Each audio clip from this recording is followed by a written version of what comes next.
That night, just before she could bring forward the evidence that would clear her name, a dark figure slipped into her cell and a blade flashed in the darkness. Aristina Bianca Rosen died in a sealed room, leaving behind not a single trace. What happens when that infamous villainess comes back to life, with a fortune 3 lifetimes could not spend, and starts buying justice for other people? But behind all that outrageous spending lies a terrifying secret tied to her own survival. Let us rewind to the beginning. Bitterness and despair were all the Adley family had left. Her mother and sister had spent 10 full years, night after sleepless night, perfecting a lemon and honey cake recipe. And yet the bakery across the street not only stole the recipe outright, it opened an identical shop right next door. When Adley choked out her protest, the shop owner only smirked. Lemon, honey, cream cake, anyone can make those. Did your family invent them? Then what right do you have to claim ownership? Driven away with a mountain of debt on her shoulders, Adley stood frozen in the middle of the crowd, tears streaming down her face. Inside, she was screaming, wondering whether anyone in this world would ever come to save her family. At the very depth of her despair, a sound shook the entire street. The crowd stirred as a magnificent building rose up right beside the counterfeit bakery. A row of finely dressed servants lined up in 2 neat columns. And then a woman stepped down, proud in a gown that cost a fortune. She was Lady Aristina Bianca Rosen, the only daughter of the wealthiest duke in the empire. The woman who ruined every noble party, known across the land as the nation's punching bag. In exchange, she owned enough money to pile into a mountain. And today, that spoiled, troublesome heiress arrived with a brand new title, the woman who solves every problem with money. The shop owner shouted furiously that a noble lady had no right to interfere in his business. Aristina unfurled her feathered fan and wore a look of pure contempt. I am simply mixing ingredients that anyone can buy. Did you invent honey, lemon, and cream cake? Spare me the nonsense and get out of my sight. The shop owner froze, unable to force out a single word. At that exact moment, Adley burst out laughing. Catching Aristina's eyes, the poor girl dropped to her knees, trembling, and begged forgiveness. Aristina stepped closer, one deliberate step at a time, and declared that the girl had committed a truly grave offense. Adley squeezed her eyes shut, terrified she would be forced to sign herself into servitude. Your crime is failing to bring this brilliant business idea to me first. Aristina tore away the girl's fear with a lavish commercial contract. The terms were simple. Adley's family would bake, and Aristina would buy every last cake at a sky-high price. The butler leaned in and whispered to Adley that his lady had simply grown bored of buying jewelry and wanted to find a new way to spend her money. Aristina then launched an advertising campaign that shook the district. She hired the Royal Opera Troupe to perform at the signing ceremony and offered a 50 million prize lottery to every customer who bought a cake. The frenzy erupted instantly. Crowds poured into the original bakery and left the counterfeit shop beside it deserted. Looking at the gleaming building and an event worth an entire fortune, Adley was too moved to speak. She realized that behind all that arrogance, Lady Aristina might not be as cruel as the rumors claimed. Gathering her courage, Adley stepped forward and shyly asked whether the lady had been helping her family on purpose. Aristina's expression changed in an instant. You dare insult me by suggesting I do charity? Do not flatter yourself. You are bound to me by a brutally harsh financial contract now. The smile vanished from Aristina's lips and her gaze sank. In her mind rose an image of herself, lying dead in a dark room, her body soaked in blood.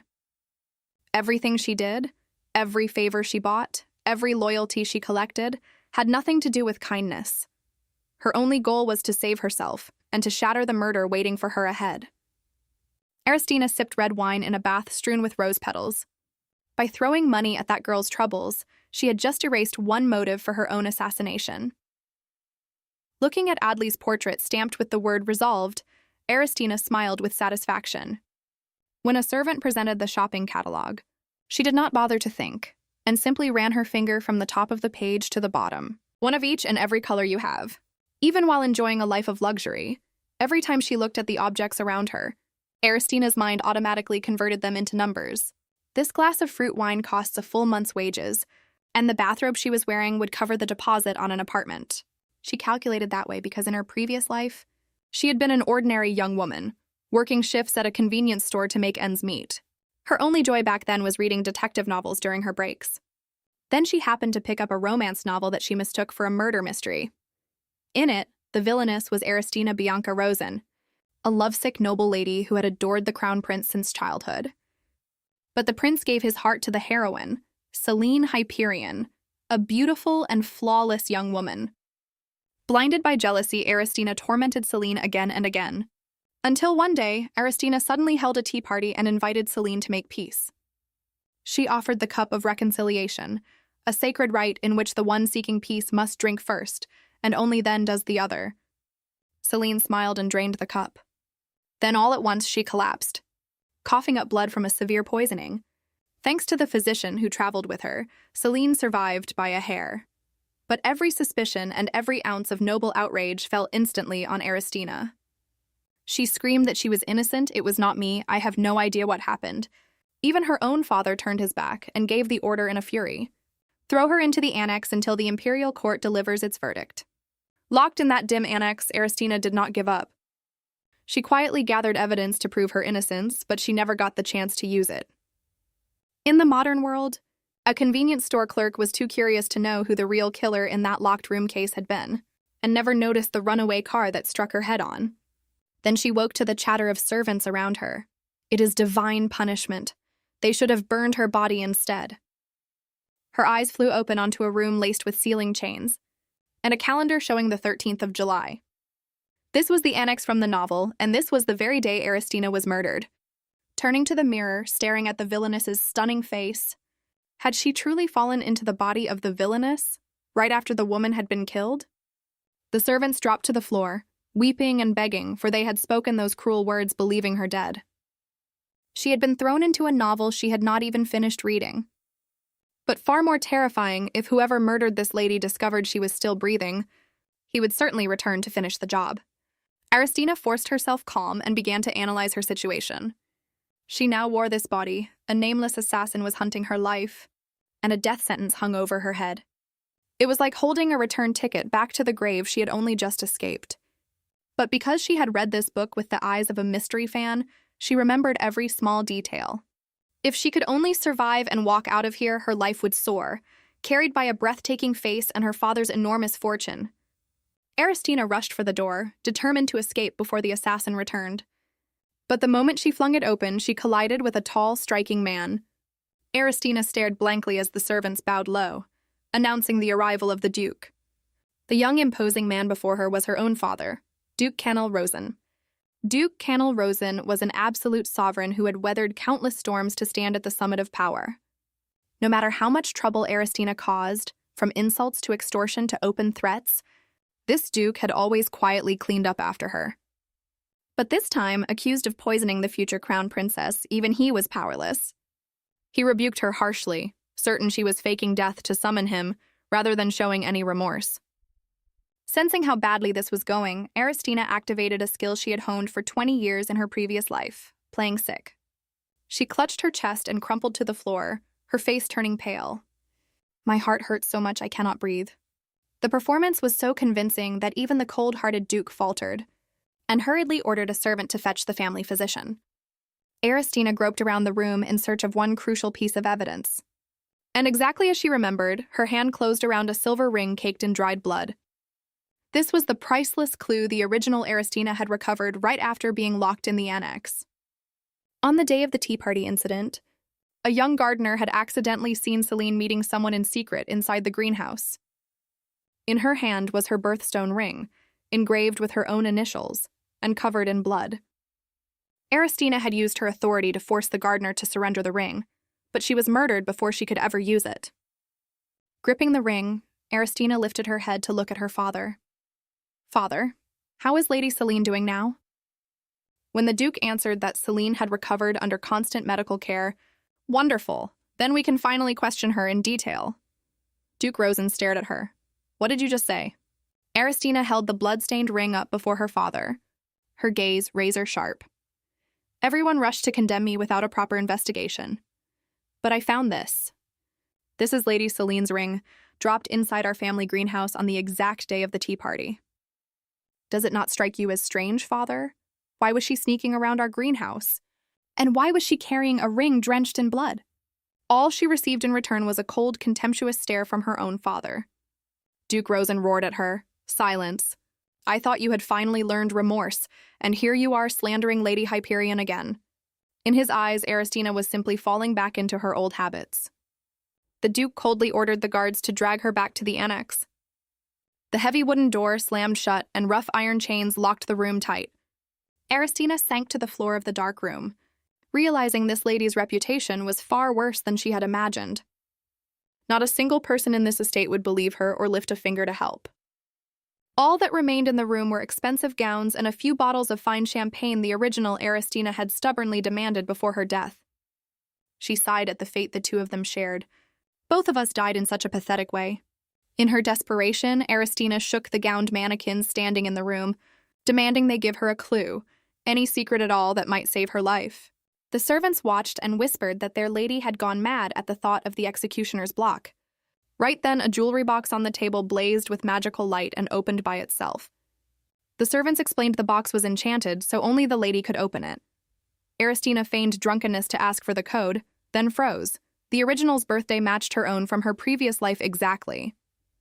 The box swung fully open, revealing a treasure known as the Aurora Star, a masterpiece necklace strung with 49 diamonds and priceless pearls.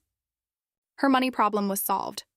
Now, to escape death on the execution platform, she needed someone who held the scales of reason, someone untouched by royal influence, unswayed by her filthy reputation, and interested in one thing only, the truth. One name surfaced in her mind. Her entanglement with that man had begun 2 years earlier. Back then, the Empress had suddenly announced that a divine revelation had come to her in prayer, that the late Emperor's coffin must be adorned with amarantia flowers to bring peace to the empire. Rumor spread quickly that this was in truth a test to choose the next heir. Desperate to win the crown prince's heart, Aristina had tried every method to grow amarantia seeds and failed, because the sacred flower only grew within the holy grounds, ignoring warnings that picking the divine flower would bring catastrophe. Aristina recklessly broke into the holy grounds, determined to take an amarantia bloom for the crown prince. Her fingers had barely touched the petals when a cold voice spoke behind her. "Lady Aristina Bianca Rosen, you dare covet a sacred relic on holy ground. You must have lost your mind." She turned to face a man with deep blue hair and violet eyes brimming with killing intent, a gleaming holy sword in his hand. This was Lulien Lacroix, the Empire's only Grand Holy Knight and the head of the Royal Church. For all his sacred title, he commanded an entire legion of knights and punished without mercy anyone who trespassed on his domain. That time, Duke Rosen had been forced to spend the Letter of Absolution, a priceless treasure the Church had granted his house, to buy peace for his reckless daughter. Lulien had given her a cold warning. "My lady, you are fortunate to have such a father. I sincerely hope there will be no second time, because if there is, a divine interrogation will be held." A divine interrogation, the supreme tribunal presided over by the Church, where power and wealth mean nothing, and the highest sentence is death by fire. The original Aristina had lost sleep in terror of that tribunal. For the Aristina of today, it was the only lifeline she had. With Lulien's ruthless perfectionism, he would dig into any case until he uncovered the truth. If she could trigger the interrogation, she would have her chance to clear her name and escape the death sentence. She decided to break into the holy grounds once more. She tore the Aurora Star apart, pearl by pearl, to use as payment. The servants were too afraid of being accused of theft to accept them. So Aristina wrote out a formal deed of gift, stamped with the seal of House Rosen. She smiled as she gave the order. "Your task is very simple. Just deliver these gowned mannequins to the address I give you." Shortly after, in the Duke's study, the butler hurried in to report that Lady Aristina had voluntarily returned every luxury gown she had just bought. He assumed his daughter was staging another extortion scheme. His face hardened as he ordered, "No one is to look at her or pay her the slightest attention." Aristina used that very indifference to hide among the mannequins on the delivery cart and slip cleanly out of the estate. Aristina changed into practical clothing. She made sure a servant brought her the angel's mantle, a Rosen heirloom infused with holy power, capable of concealing the wearer's identity and deflecting most attacks. After trading the diamond necklace for a single slip of paper at the black market, Aristina boarded a carriage and rode straight for the church headquarters that very night. She climbed the darkened stone steps with complete confidence. The place was deserted, yet she kept her composure so as not to draw suspicion.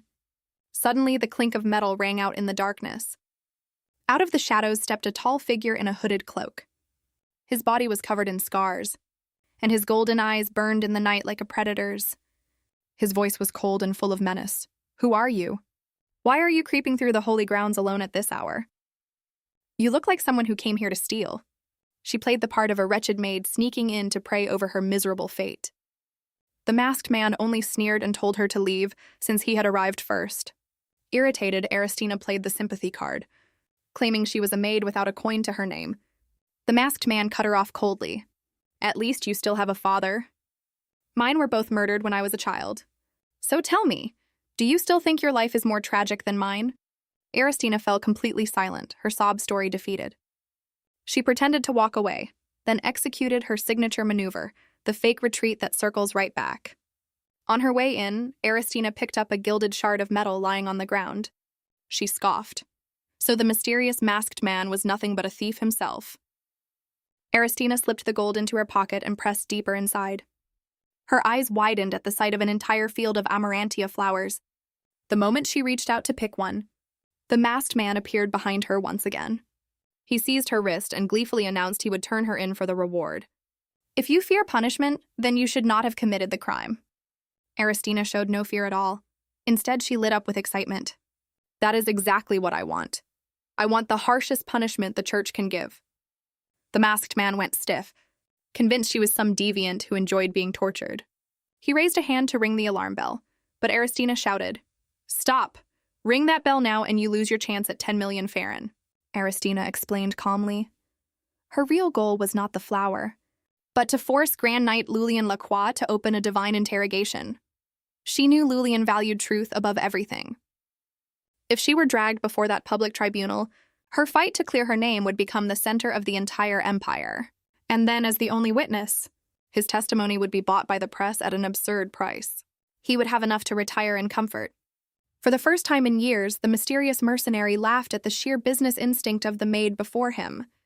He decided to look the other way and leave her the stage.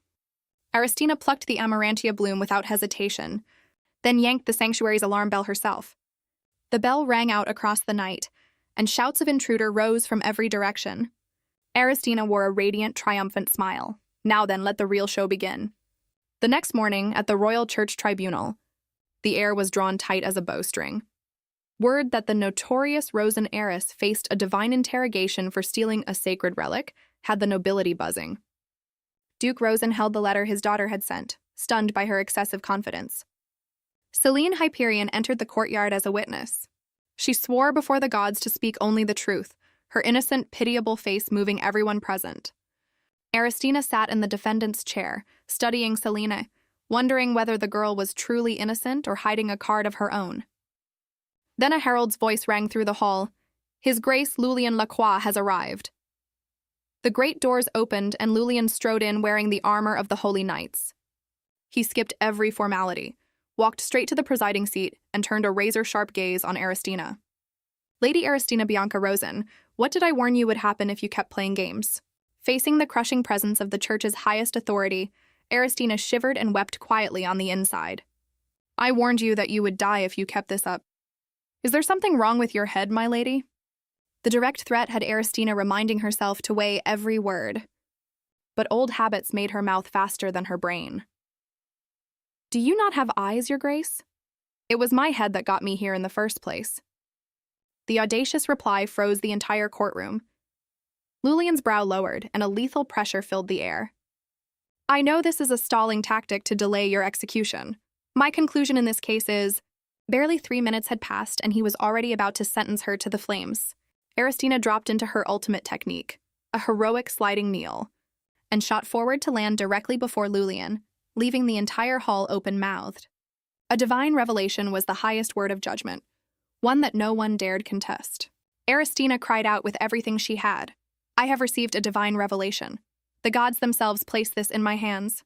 I beg you, investigate it." Lulien was left speechless. A woman with no credibility left, receiving a revelation? Aristina immediately spun a lie so convincing it could not be doubted. The gods had appeared to her and shown her a vision that would clear her name. While she had been preparing for the tea party, something secret had taken place in the Rosen greenhouse. Aristina drew out a small cloth pouch and turned toward the heroine. "Lady Celine, I notice you have stopped wearing that engraved ring you never used to take off. Celine stammered. I put it away in my jewelry box. Why do you ask so suddenly? Aristina smiled cryptically and pulled from the pouch a ring caked in dried blood, to the shock of the entire court. The crowd stirred, recognizing it at once as Celine's familiar ring. Aristina pressed harder. How strange. The ring you locked in your jewelry box, and yet the gods placed it in my hand. In the vision, the gods showed me you whispering to someone in the greenhouse, "This is a secret only the two of us will ever know." Lulian turned to Celine.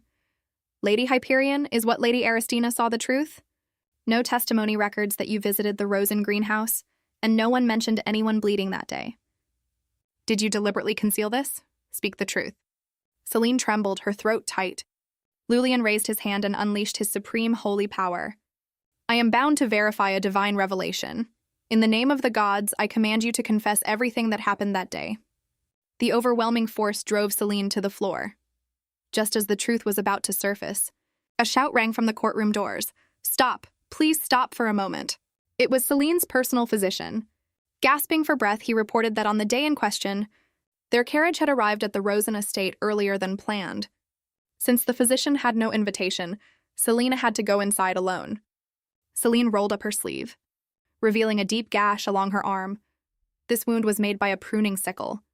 Aristina cut in, frowning. Wait, what does that wound have to do with a blood-stained ring? The physician looked her straight in the eye. It has everything to do with it. He explained that Celine had been accidentally injured in the greenhouse by an apprentice gardener. Not wanting the boy to face brutal punishment from House Rosen, Celine had kept quiet and let him treat the wound himself. And that was how the blood-stained ring had slipped from her finger. Hearing his own estate branded a place that cuts off hands and beats its servants, Duke Rosen brushed it aside in fury. Absurd. A blatant fabrication. I dismiss those who do wrong. I have never severed anyone's hand. There is not even a servant named Mary in my household. Lulian considered this in silence, then pressed for details on how the gardener had treated Celine. When he learned the boy had poured antiseptic on the wound and wrapped it in gauze, both Lulian and Aristina caught the anomaly at once. The poison had never been in the cup of reconciliation. It had been applied directly into the wound. It was a hunting toxin used by distant tribes. Harmless on its own, but once mixed with blood, it becomes lethal, causing paralysis and acute respiratory failure. Every suspicion against Aristina was officially extinguished. Duke Rosen angrily ordered his men to arrest the gardener. She realized the mind behind this scheme could not be a mere gardener, and that the maid who had led Celine to the greenhouse must have been an accomplice. Having Celine sketch the shape of the antiseptic bottle, Aristina smiled with confidence. Just watch. I will find the mastermind in a way that is perfectly clean and perfectly legal. The next morning at the Rosen estate, the gardener Noah swept the courtyard and grumbled about the reward money he had never fully received. Suddenly, knights appeared and swept his legs out from under him. Aristina approached in a magnificent gown, holding the very bottle of blue antiseptic in her hand. She wore a villainess's signature smile. Oh dear, you are bleeding. Let me treat that for you. I happened to find this bottle lying around. Staring at the bottle he should have destroyed, Noah panicked completely. Remembering Lady Aristina's brutal reputation, he became certain she was about to cut off his hands and string them on a chain. Noah dropped to the floor, sobbing pitifully. Spare me, my lady. I was only following orders. It was Brian who paid me to cut Lady Celine's arm and apply that poison. Aristina smiled and turned to her father. Their father. He has confessed. The maid Brian was hauled before Duke Rosen at once. Brian denied everything, but Noah produced all the gold coins and the promissory note she had signed to silence him. Duke Rosen took a slow sip of tea. I have heard enough. Throw them out. Knowing she had nowhere left to run, Brian threw herself down and begged. Duke Rosen looked down at her. Tell me who stands behind you, and you may avoid the death sentence. The whole room held its breath. Brian spoke shaking. The one who ordered all of it was Lady Charlotte Lemienne. Aristina stood there blankly, racking her memory and finding nothing at all attached to the name Charlotte Lemieux. The next morning, the tribunal at the church resumed. Lulian stood at the presiding seat and declared before the assembled nobility, based on last night's supplementary investigation, we confirm that Lady Aristina was falsely accused. The true architect, who bribed the Rosen servants and planned the poisoning of Lady Hyperion, was Charlotte Lemienne. The hall erupted. Charlotte went white and shrieked, "This is an outrageous slander." Lulian slammed a stack of documents onto the table, crushing every denial. "We have a mountain of evidence and 3 verified witnesses. The maid who carried out the crime was under the authority of House Lemian. Furthermore, you personally purchased the poison from the Green Mill, a place notorious for illegal trade." The undeniable proof brought Charlotte to her knees. In a single night, Lulian had backed the enemy into a corner. Aristina suddenly spoke up. "Wait, what exactly did I ever do to you?" Charlotte lifted her head, her eyes full of resentment. "You truly do not remember? 3 years ago, at the princess's birthday banquet, you cut the line to go in first and shoved me to the floor. You never apologized, you simply ignored me. How dare a wretched villainess like you look down on me?" Aristina stood stunned. Over being pushed, this woman had bought poison, bribed servants and poisoned an innocent girl just to pin it on her. Watching the people around her treat this petty grudge as perfectly ordinary, Aristina felt a surge of fury at this insane society. She put her whole body into a thunderous slap across Charlotte's face, and the crack echoed through the tribunal. If this were only revenge aimed at me, I could almost understand. But what did Lady Selene ever do wrong? If her treatment had been delayed by even a moment, she would be dead. You were willing to kill an innocent woman over something so trivial? You are the garbage here, and you are beyond saving, Lulian suddenly interrupted. In fact, there is another reason. House Lemian has fallen into a severe financial crisis. Their only hope was for Charlotte to become crown princess. When word spread that Lady Hyperion had been quietly chosen instead, that hope died. That is the real motive. Charlotte was dragged out of the courtroom. "No, I do not want to be executed. I will do anything. Please spare me." The doors slammed shut. The crowd murmured in disbelief that the notorious heiress had truly been innocent in the poisoning case. But Lulian coldly continued the proceedings. "Though you are cleared of the poisoning, taking a sacred relic on your own remains a grave offense. You will not escape a severe sentence." The Duke rose to demand the right of defense, but Aristina cut him off. "There is no need, Father. I committed no act of blasphemy." Aristina produced an official letter of appointment stamped in red. A letter from the Academy of Rare Flora.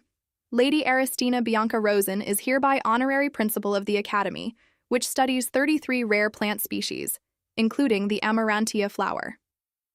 From the very beginning, Aristina had memorized the laws of the Church. Collecting sacred plants for the purpose of scientific research was entirely lawful.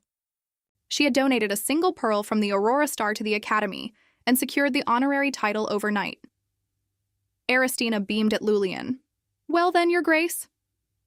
Lulian could not help but laugh in admiration. "I recognize the innocence of Lady Aristina Rosen." Fully acquitted, Aristina lifted her wrists, still bound in magical shackles. "Then you will remove these for me as well, will you not?" "Very well. Follow me to the chapel." There, he took hold of both her wrists to channel holy power and dissolve the restraints.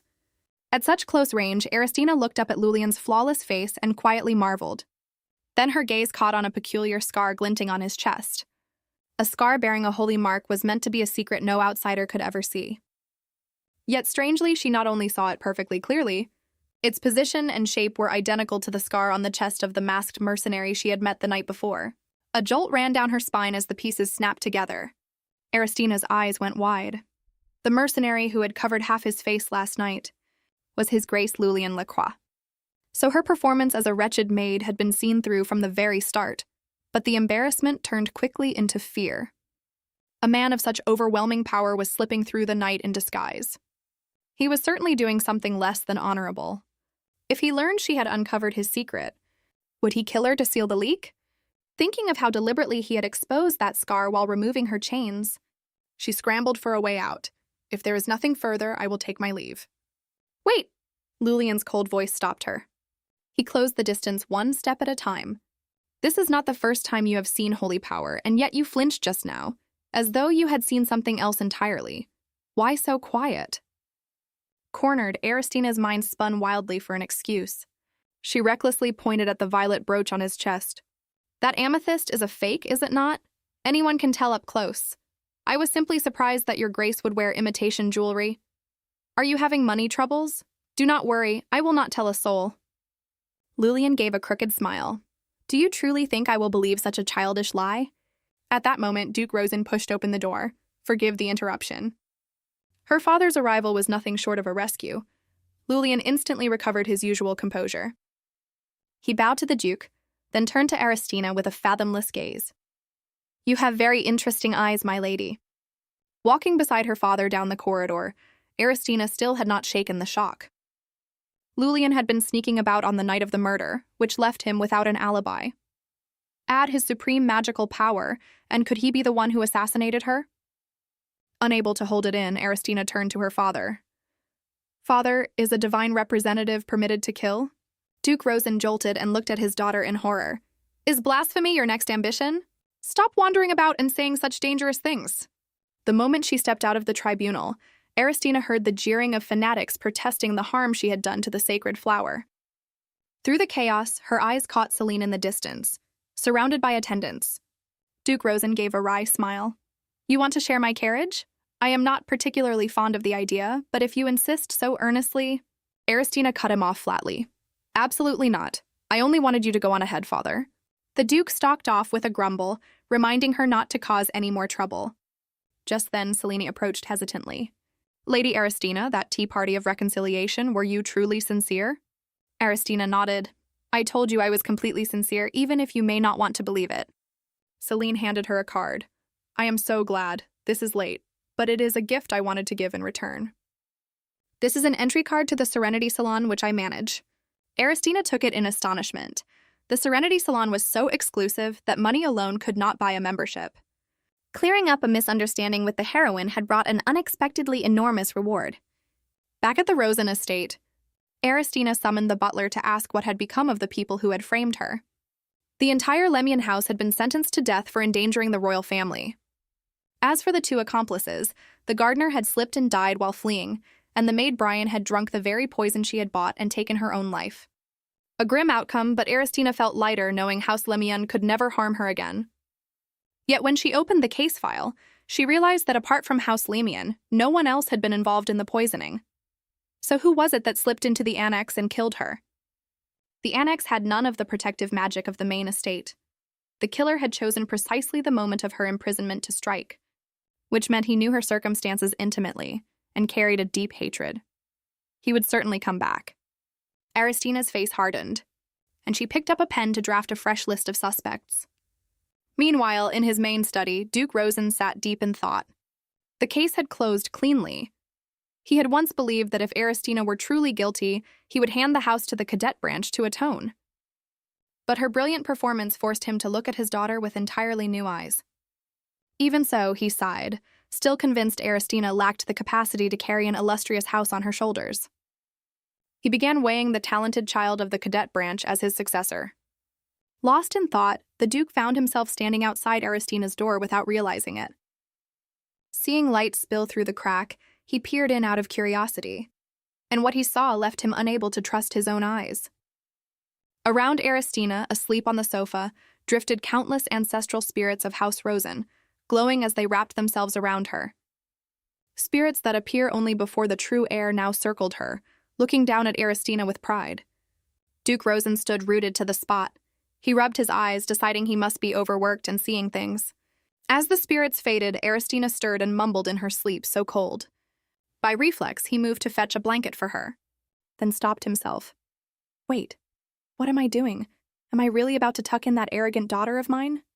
When the butler walked in at that exact moment, the proud Duke jolted, dodged the question, and fled the room as fast as his legs would carry him. Aristina woke from a restless dream.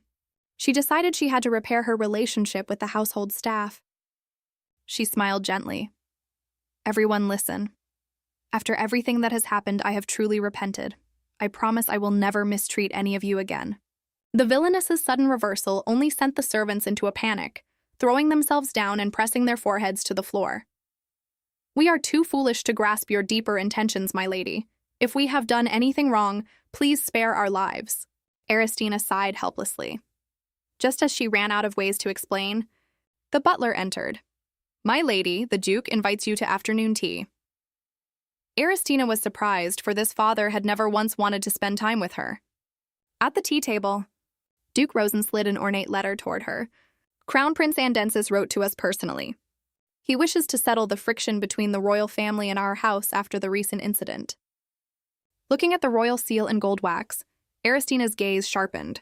So the moment had finally come.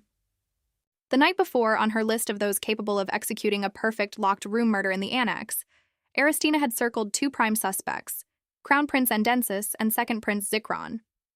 Legend told that the founding emperor had wed the mother of dragons, creating a bloodline that mixed human and dragon. Today, Crown Prince Endensis carried the power of the Golden Dragon, while Second Prince Zikron held the power of the Red Dragon. With abilities far beyond human limits, breaking into the Annex without leaving a magical trace was entirely within their reach. As for motive, Endensis had more than enough. The original Aristina's obsessive pursuit had left him deeply repulsed. At their final meeting before the incident, the prince had given her a cold stare and a warning. Lady Aristina Rosen, if you continue behaving this way, I will not stand by and watch. And immediately after that meeting, Aristina was attacked and killed in the Annex. With her suspects identified, Aristina decided to use this chance to sever that toxic connection for good. She met her father's eyes with resolve. You can take me along without worry, father, because Once again, Duke Rosen misread his daughter completely. Because you have given up your feelings for the crown prince? When Aristina confirmed her feelings had gone completely cold, the Duke slammed his hand on the table. You are performing the exact same act you gave 3 months ago? I thought you had finally matured.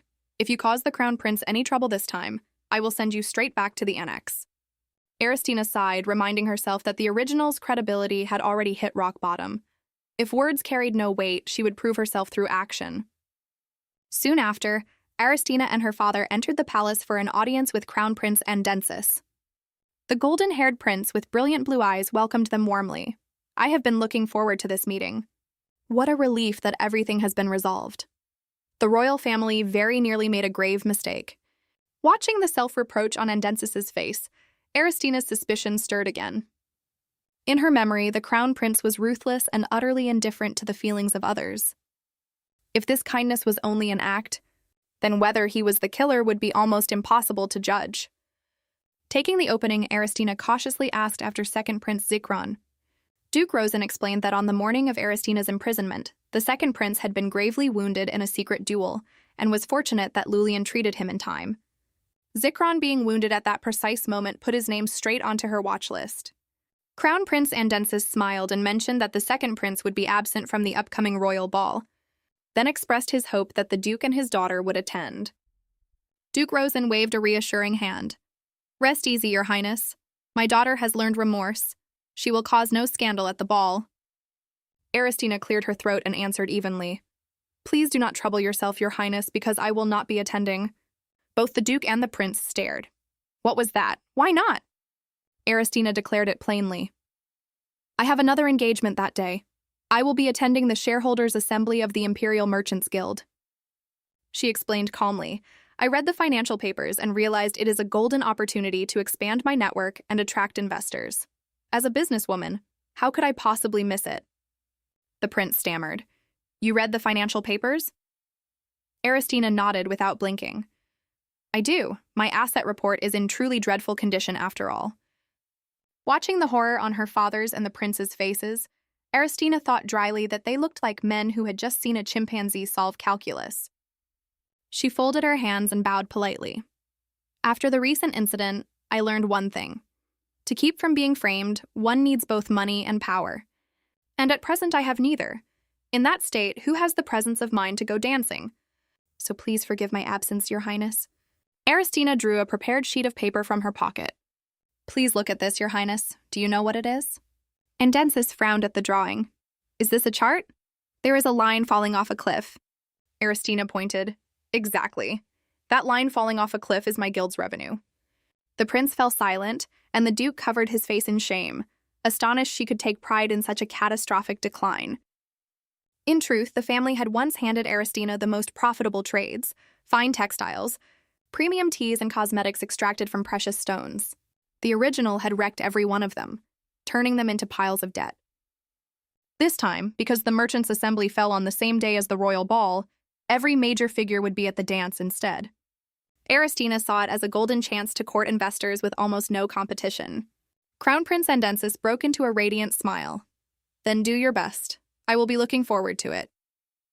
That blinding smile left Aristina seeing spots. She thought that the moment she earned some money, her first purchase would be sunglasses to survive this visual assault. Realizing the prince could smile sweetly at someone he despised without the slightest effort, Aristina understood he was a dangerous opponent and quickly excused herself. On the way back, Duke Rosen suddenly took her hand and returned an intricately carved ring. I am giving this back to you. It was her account ring, holding the biometric data that opened her vault, confiscated before her imprisonment. To hide his own discomfort, the Duke added coldly, "Do not imagine you will receive any further help from this house." Aristina accepted the ring without ceremony and replied lightly, "Of course not. I never expected any." His daughter's unusual obedience gave the Duke a brief pang of conscience, but he brushed it aside and strode on ahead. Aristina brushed her thumb across the surface of the ring to trigger the biometric magic, and an enormous magic circle exploded to life beneath her feet. The ground seemed to shake as numbers leapt higher and higher across the circle. She rubbed her eyes and looked again, her mouth hanging open. 1 billion Farren. Aristina nearly fainted on the spot. Her father had said there was hardly anything left in the account, but in the mind of the ultra-wealthy, hardly anything meant 1 billion Farren. With that fortune in hand, Aristina immediately took a carriage to the Merchants Guild headquarters to register for the assembly. But the moment she submitted her application, the clerk waved her off bluntly. "My lady, you do not have the standing to attend the shareholders' assembly." The clerk explained politely that to keep petty traders out, the guild only admitted merchant houses ranked C or above. Aristina swallowed and asked quietly, "And what rank is my guild, the Black Rose?" The clerk flipped through the list, his finger sliding all the way to the bottom of the page. "Your guild is ranked 89th, equivalent to rank F." Aristina's heart lurched, but she tried to salvage her pride. "Well, there are still 6 guilds below me." The clerk shook his head. "There are only 95 guilds in the entire empire, which means exactly 1 ranks below you." Aristina choked out a question about who held last place. The clerk answered plainly, that would be the Cocoa Guild.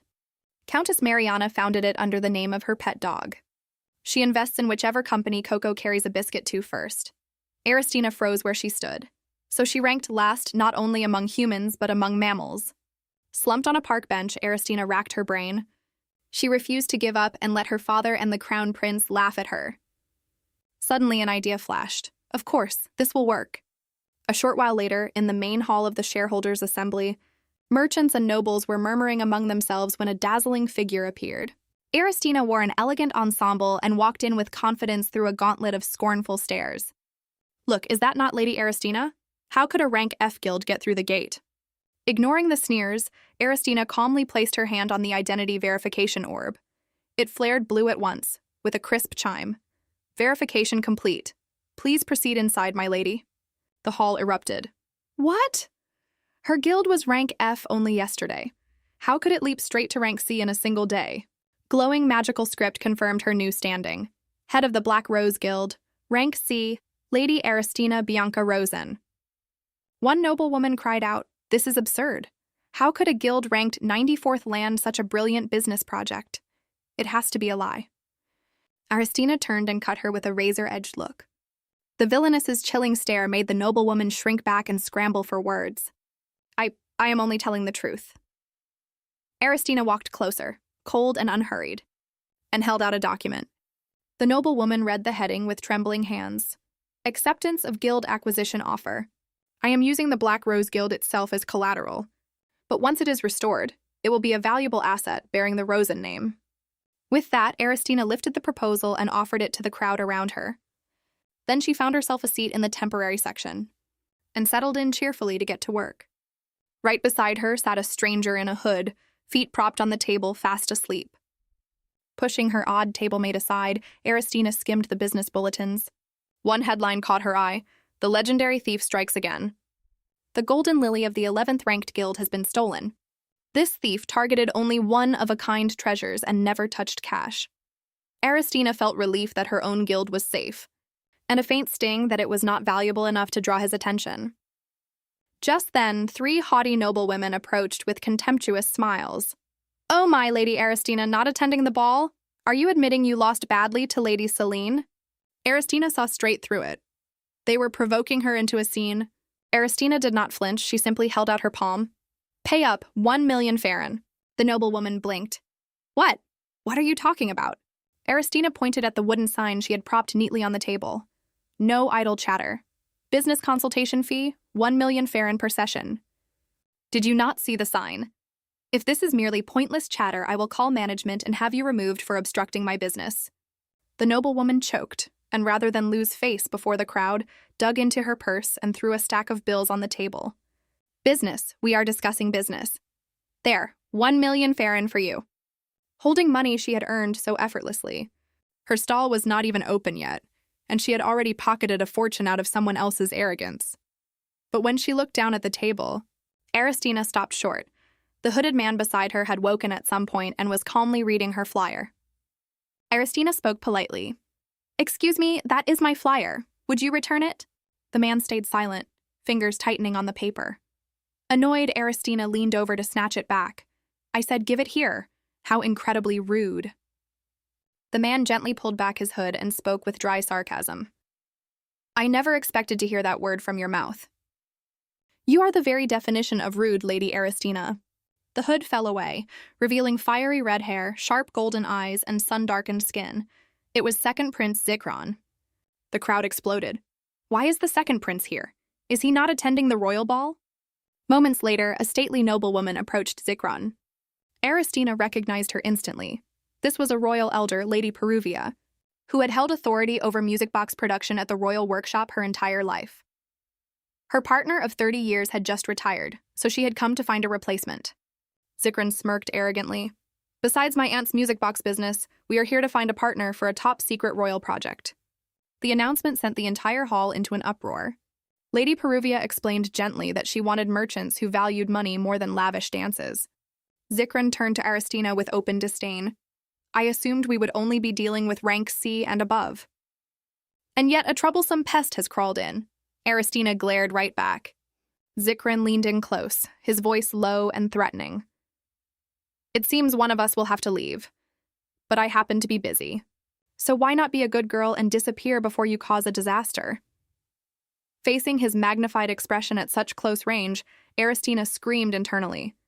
She had come here to avoid Crown Prince Andensis, only to walk straight into a bomb several times more dangerous. Zikron pressed closer.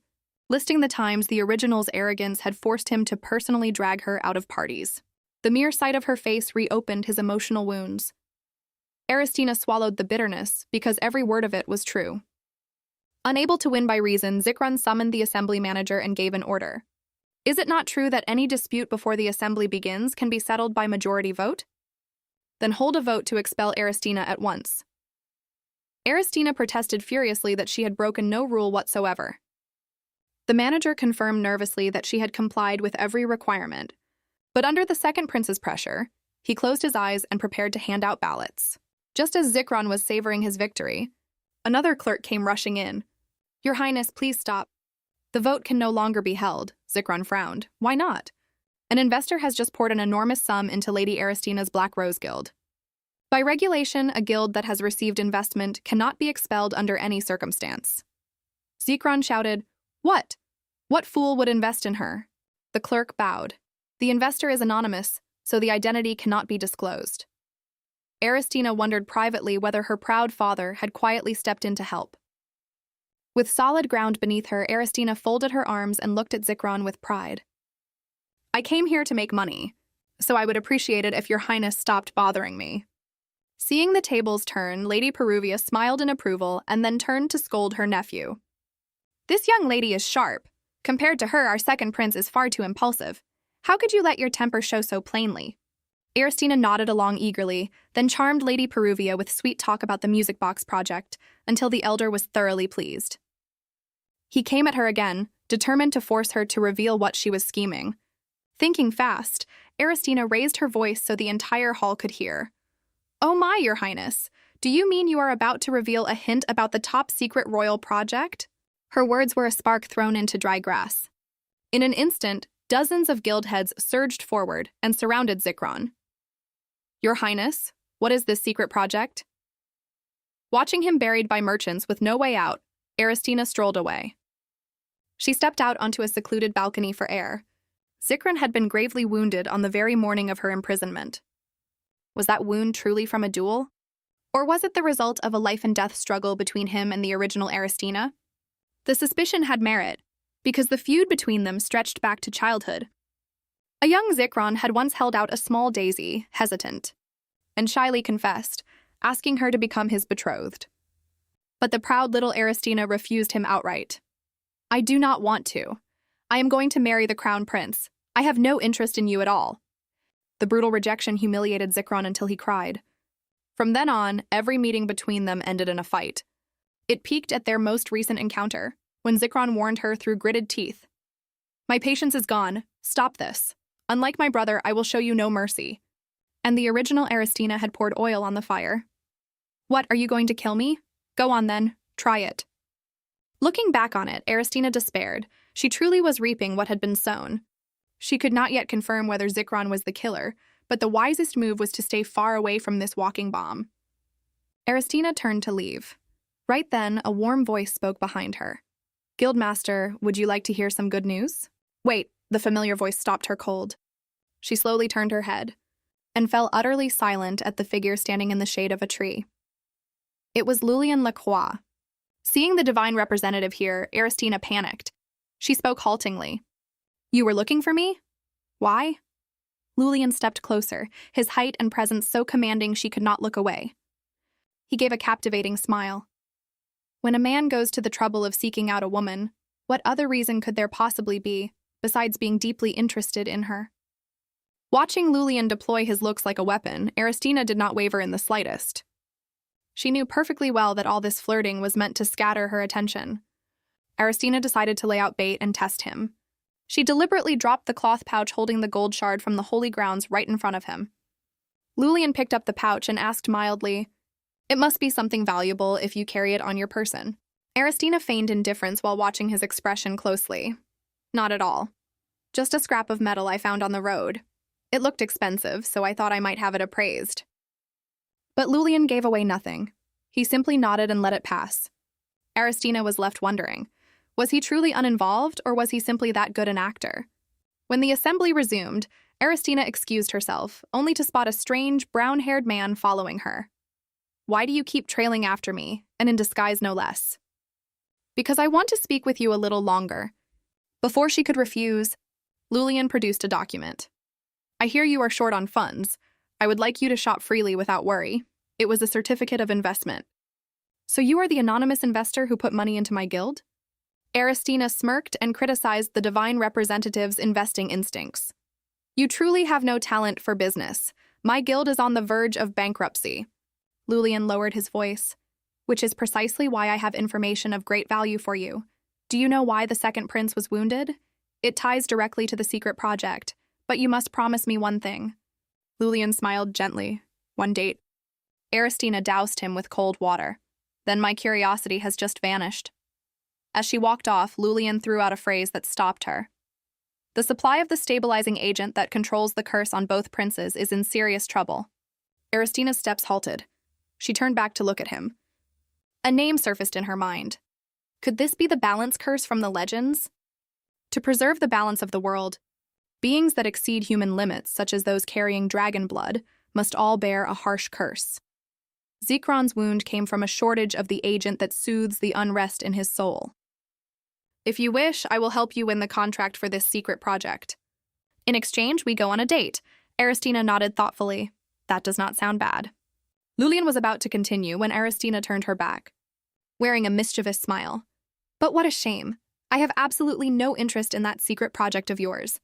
The moment the organizers called guild heads to move to the project of their choice, Aristina walked right past Lulien, leaving him stunned.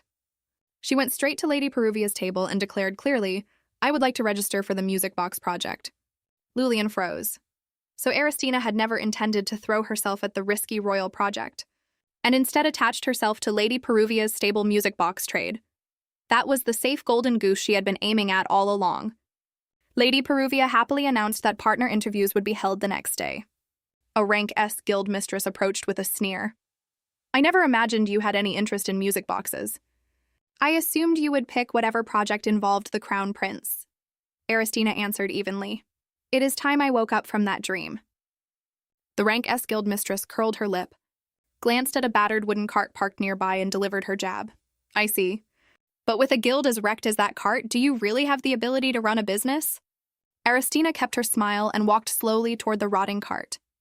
It is true, my guild cannot operate properly right now, exactly like this cart. However, before anyone understood what was happening, Aristina drove a thunderous kick into it. The cart burst apart, splintering into pieces. The rank S guild mistress and the crowd went pale and stood frozen where they were. Aristina brushed the dust from her hands, turned to the trembling rank S lady, and smiled brilliantly. If I do this, what choice does the cart have but to fall apart? In the carriage, Aristina studied the requirements for the music box project. The terms were explicit. Every guild attending tomorrow's interview must bring a sample of birch walnut wood, the premium material used exclusively for royal music boxes. Before long, the carriage stopped outside the Black Rose Guild headquarters.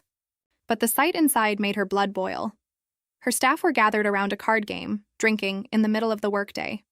Seeing their mistress appear, they scrambled to throw a tablecloth over the cards. She put her whole weight into flipping the large wooden table, sending cards, coins, and liquor scattering across the floor. One employee stammered, "This is part of our work, my lady." Aristina shot him a razor-sharp look.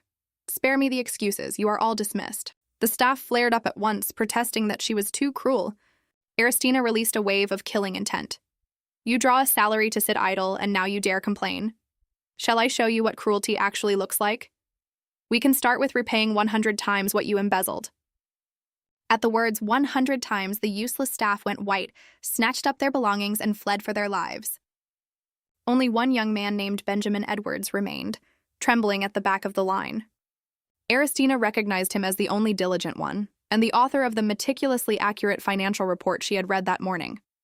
Aristina smiled and made him an irresistible offer. "Stay and keep working. From today, the entire salary of everyone I just dismissed goes to you alone." He pledged absolute loyalty. "I will devote everything I have to you, Guildmaster." Aristina was pleased. "Excellent. Go to the timber street and bring me the finest sample of birch walnut you can find." But not long after, he came sprinting back. "My lady, we have a problem. Every timber shop in the district is sold out. Someone has bought up all the birch walnut on the market." Benjamin added that the largest timber shop on Braun Street might still have stock, but the owner had been summoned urgently to the palace and had closed his doors. At the word palace, Aristina nearly fainted where she stood. She had worked so hard to avoid both princes, and now fate was forcing her to walk into the palace herself. Benjamin honestly admitted that commoners had no way of entering the inner court. With no other option, Aristina told Benjamin to stay behind and find a backup plan while she threw on a cloak and headed straight for the palace. The moment she reached the main courtyard, Aristina stopped a guard to ask. The guard scratched his head and said a great many people were looking for the timber merchant today. Aristina's heart lurched, fearing a rival had beaten her to him. She hurried through corridor after corridor of the palace. Suddenly, she spotted a finely dressed man ahead, carrying a wooden case. But as she drew near, she stopped in disappointment. Was that not the jeweler? The jeweler greeted her with a smile and offered to set precious stones into her furniture. "I am in a great hurry. Please excuse me." But the moment she turned the other way, Aristina jolted at the sight of Crown Prince Andensis strolling toward her from the far end of the corridor. If he caught her here, he would certainly assume she was trailing him again. Her eyes darted for cover, and she ducked into the nearest empty room. Aristina exhaled, telling herself she only had to hide until the prince passed. But life is never that kind. Footsteps drew closer, and the door of the very room she was hiding in swung open. Crown Prince Andensis walked in unhurriedly with his attendants. He instructed them to fetch the flowers Lady Selene had sent to decorate his private hall, then waved them all out. The door closed, returning the room to absolute silence. Only the prince remained, and Aristina holding her breath behind the door.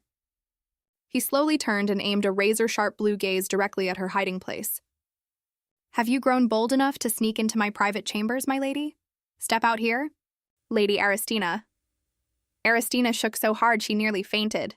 This time she was truly finished. The prince mocked her coldly. "I never expected you to be shameless enough to keep trailing me." Aristina hurried to explain. You misunderstand, Your Highness. I did not come here to see you at all. Andensis cut her off, radiating menace. Enough. I will not hear another lie. Get out of my sight this instant. Andensis! A commanding voice rang from the doorway. Lulian strode in. He nodded to Aristina, then stepped aside to reveal someone hiding behind him. The jeweler rushed over with news. My lady, the timber merchant you have been looking for was arrested for bribery. That is why you could not find him. Crown Prince Andensis blinked. The timber merchant? Aristina turned to him with perfect composure. As you can see, Your Highness, I came to the palace on business. Do you believe me now? Realizing he had rushed to judgment, Andensis lowered his head awkwardly. I apologize for the misunderstanding. Aristina smiled gently. It is quite all right. I am glad it is cleared up. I will take my leave. But Lulian immediately fell in beside her. I will walk with you. As it happens, I also have something to discuss. Aristina screamed inside. Out of the tiger's jaws and into the wolf's. But then a bold idea flashed through her mind.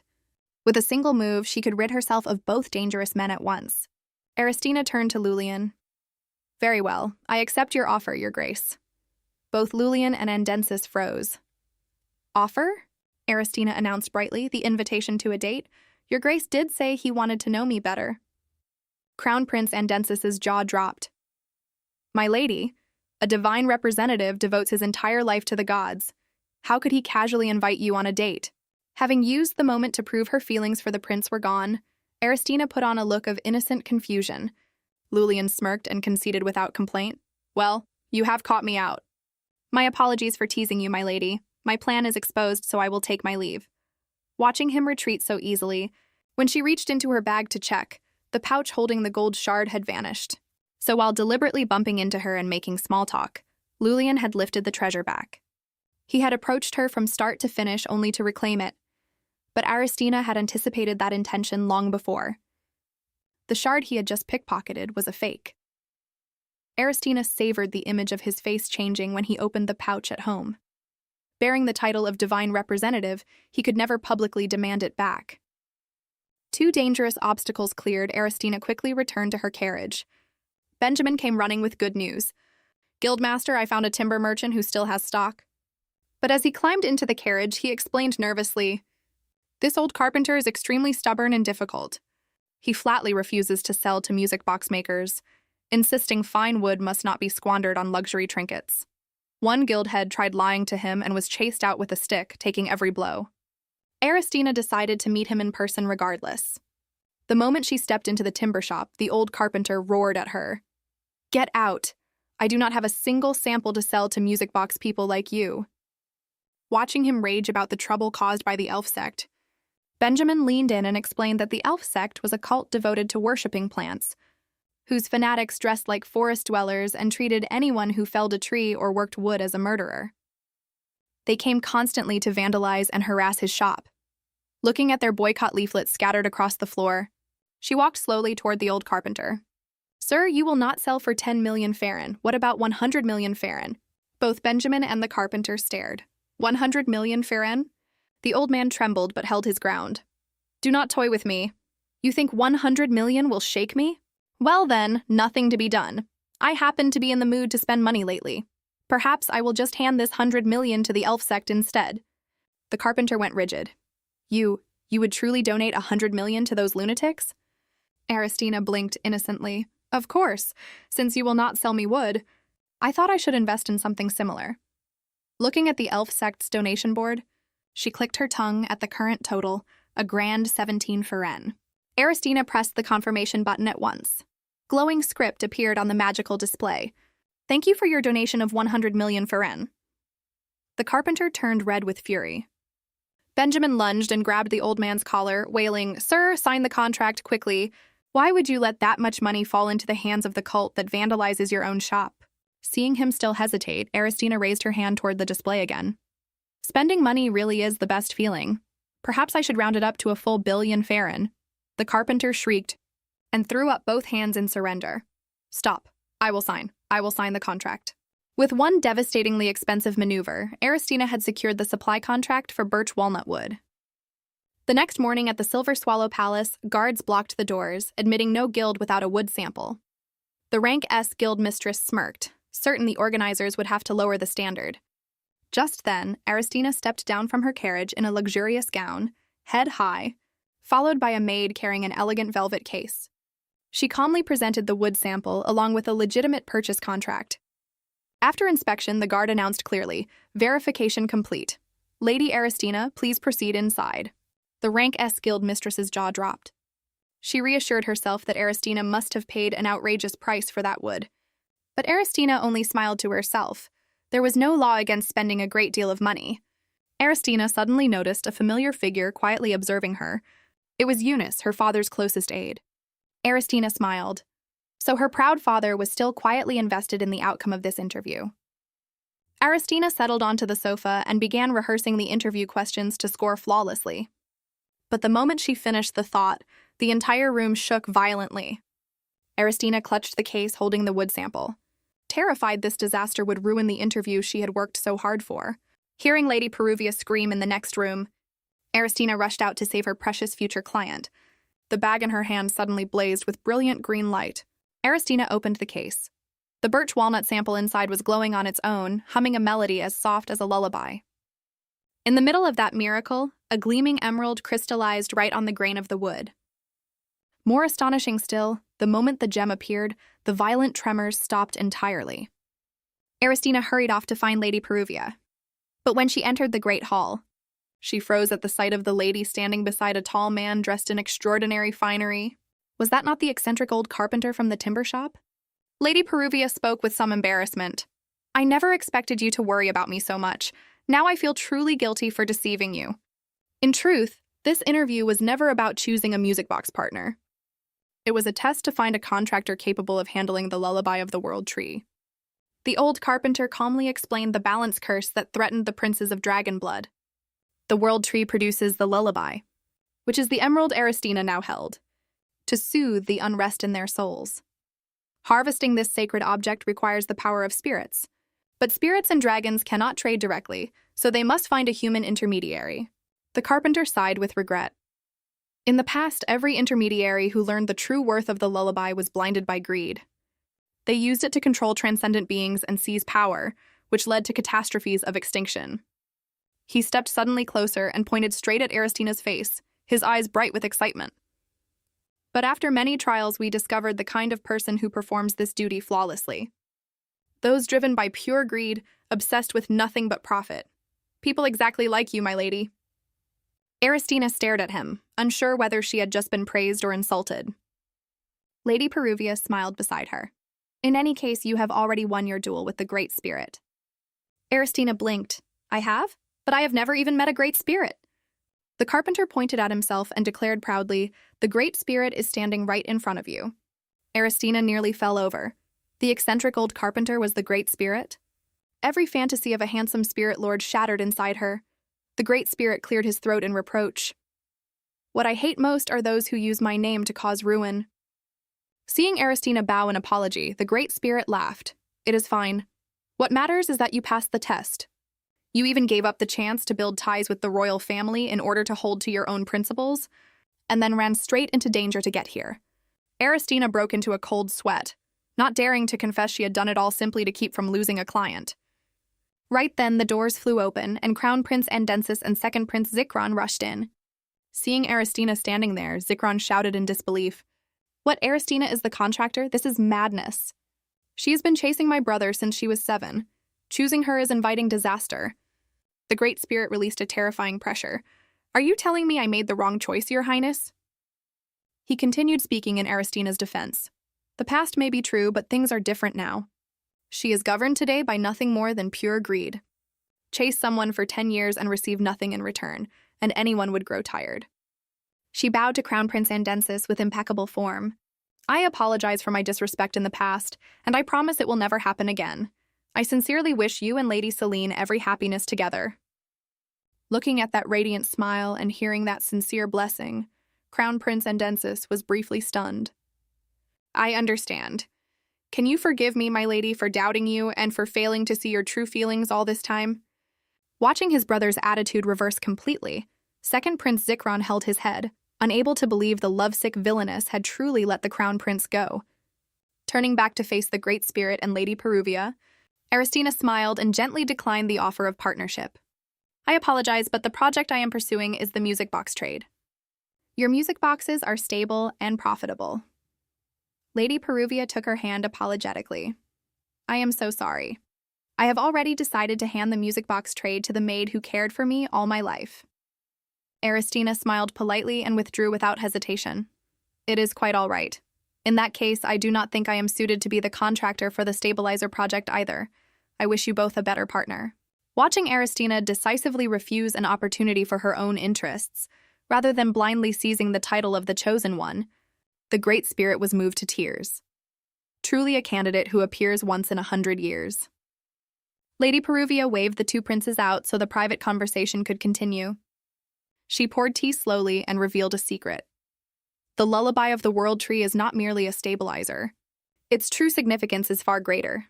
Even the two princes do not know. Once you sign, you will hold every trump card. It is the one thing they absolutely cannot live without. In other words, against those two fearsome beings, you will hold the decisive card. Sign this contract, and she would hold their lives in her hand, ensuring neither prince would dare touch a single hair on her head. The Great Spirit produced a price list. Take a look at this, my lady.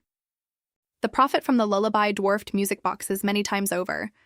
Looking at the unit price for a single gem, the astronomical figure left her without a second of hesitation. I will sign. I will sign right now. Holding a contract that guaranteed both an enormous income and her own survival, Aristina returned to the Rosen estate elated. Surely this achievement would earn her a perfect score in her father's eyes. But the moment she stepped down from the carriage, she stopped. Duke Rosen stood at the entrance with a thunderous expression. He looked at his daughter with eyes cold as ice and growled, Aristina, have you lost your mind? Aristina jolted, standing frozen, with no idea what crime she had committed this time. Duke Rosen was shaking with rage. You get your account back and immediately donate the money to that heretical elf sect? Of all the places in the world, why them? Aristina calmly opened her bag and drew out the contract she had signed with the Great Spirit. I had my reasons, father. Look at this. The Duke read it wide-eyed. This is the contract for the secret royal project? Aristina nodded proudly. That is right. I won it at the Merchants' Assembly. That donation was simply a test I had to pass. Duke Rosen was speechless. Aristina wondered privately. Eunice had clearly been present in the hall, so why had her father received no report? Duke Rosen fumbled for words. And finally managed, Are you angry with me? Aristina waved it off at once. Not at all, father. I caused so much trouble before that your reaction was only natural. His daughter's obedience and understanding moved the proud Duke deeply. There is a ceremony at the palace tomorrow. If you are not busy, would you come with me? Aristina beamed. Yes, I would be glad to. Aristina could not contain her joy. She could feel the warmth he held for her, and she promised herself she would erase her enemies one by one to protect this peaceful life.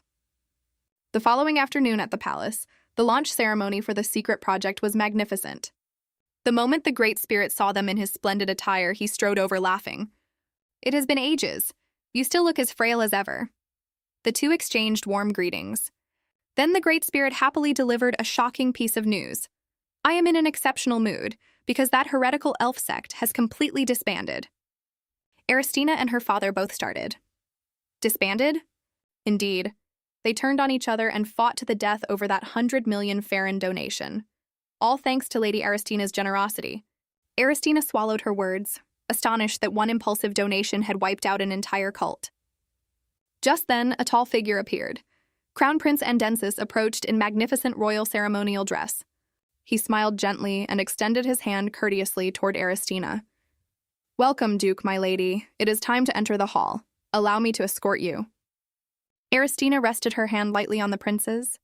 Andensis escorted her into the main hall with a gentle smile. Thank you for reconsidering the contract. From here on, I hope we can be on good terms. Aristina bowed her head slightly in acceptance. Had this been the original Aristina, she would have wept with happiness. But this Aristina felt only awkwardness and unease at the prince's sudden kindness. The signing ceremony ended in fireworks and a wave of applause. Aristina wandered out into the garden for air. She reflected. After quietly investigating her guild, Lulian had withdrawn his investment and erased every trace in an instant. That level of calculation made his true intentions impossible to read. Suddenly, a dark figure dropped down in front of her. The figure winced. "Why are you screaming? You startled me. It was Second Prince Zikron." Aristina snapped at him. "Zikron, why would you leap out like a ghost?" Zikron cleared his throat and scratched his head awkwardly. "So is it true that you no longer like my brother?" Aristina nodded flatly. "That is right." He asked hesitantly, "So have you found someone else to like?" Aristina gave him a flat look. "What business is that of yours?" Zikron scrambled to explain. "Well, I need to know so I can protect that person in the future." When Aristina confirmed she liked no one at present, Zikron broke into a satisfied smile.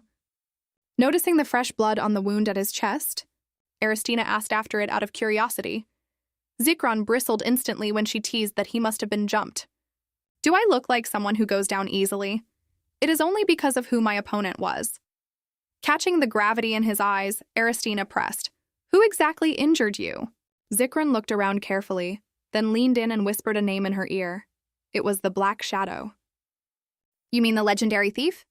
The Black Shadow was the sensation of the entire empire. He broke in and stole priceless treasures, always leaving behind a challenge card written in an ancient ink. Zikron's confirmation had Aristina exhaling in relief.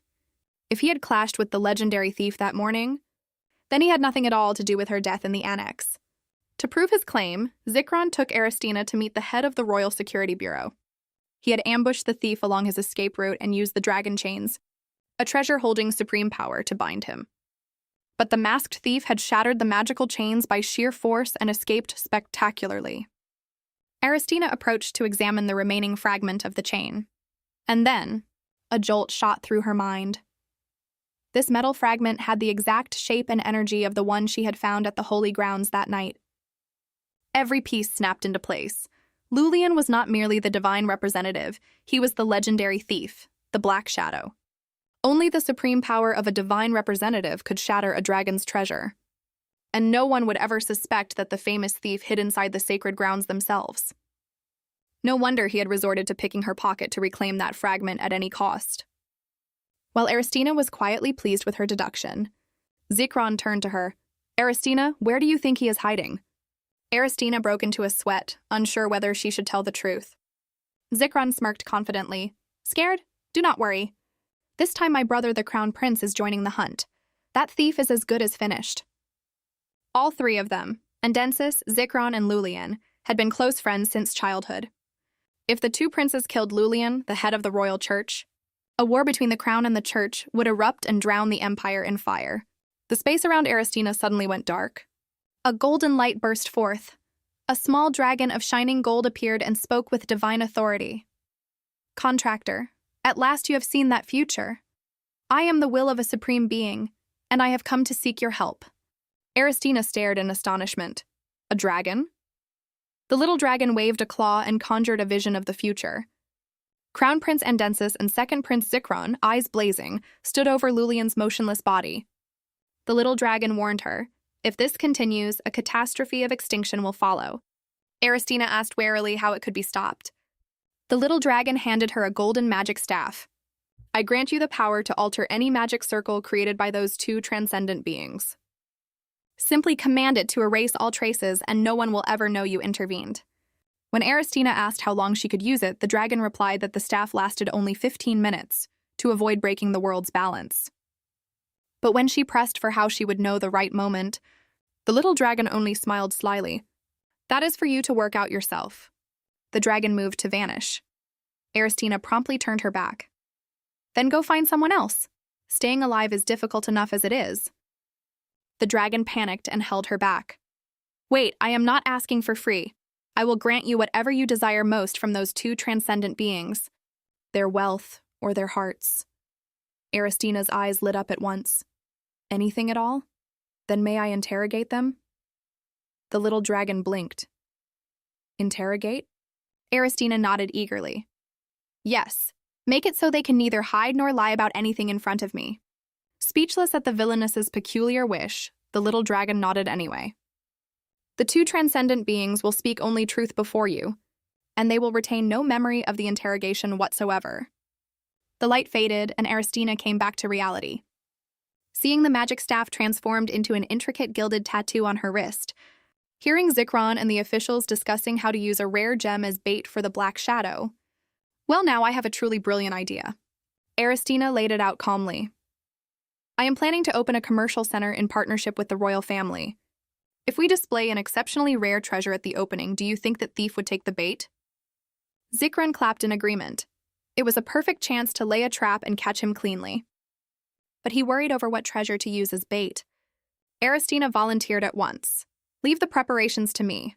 I will go into the Rosen family vault and find something he will absolutely crave.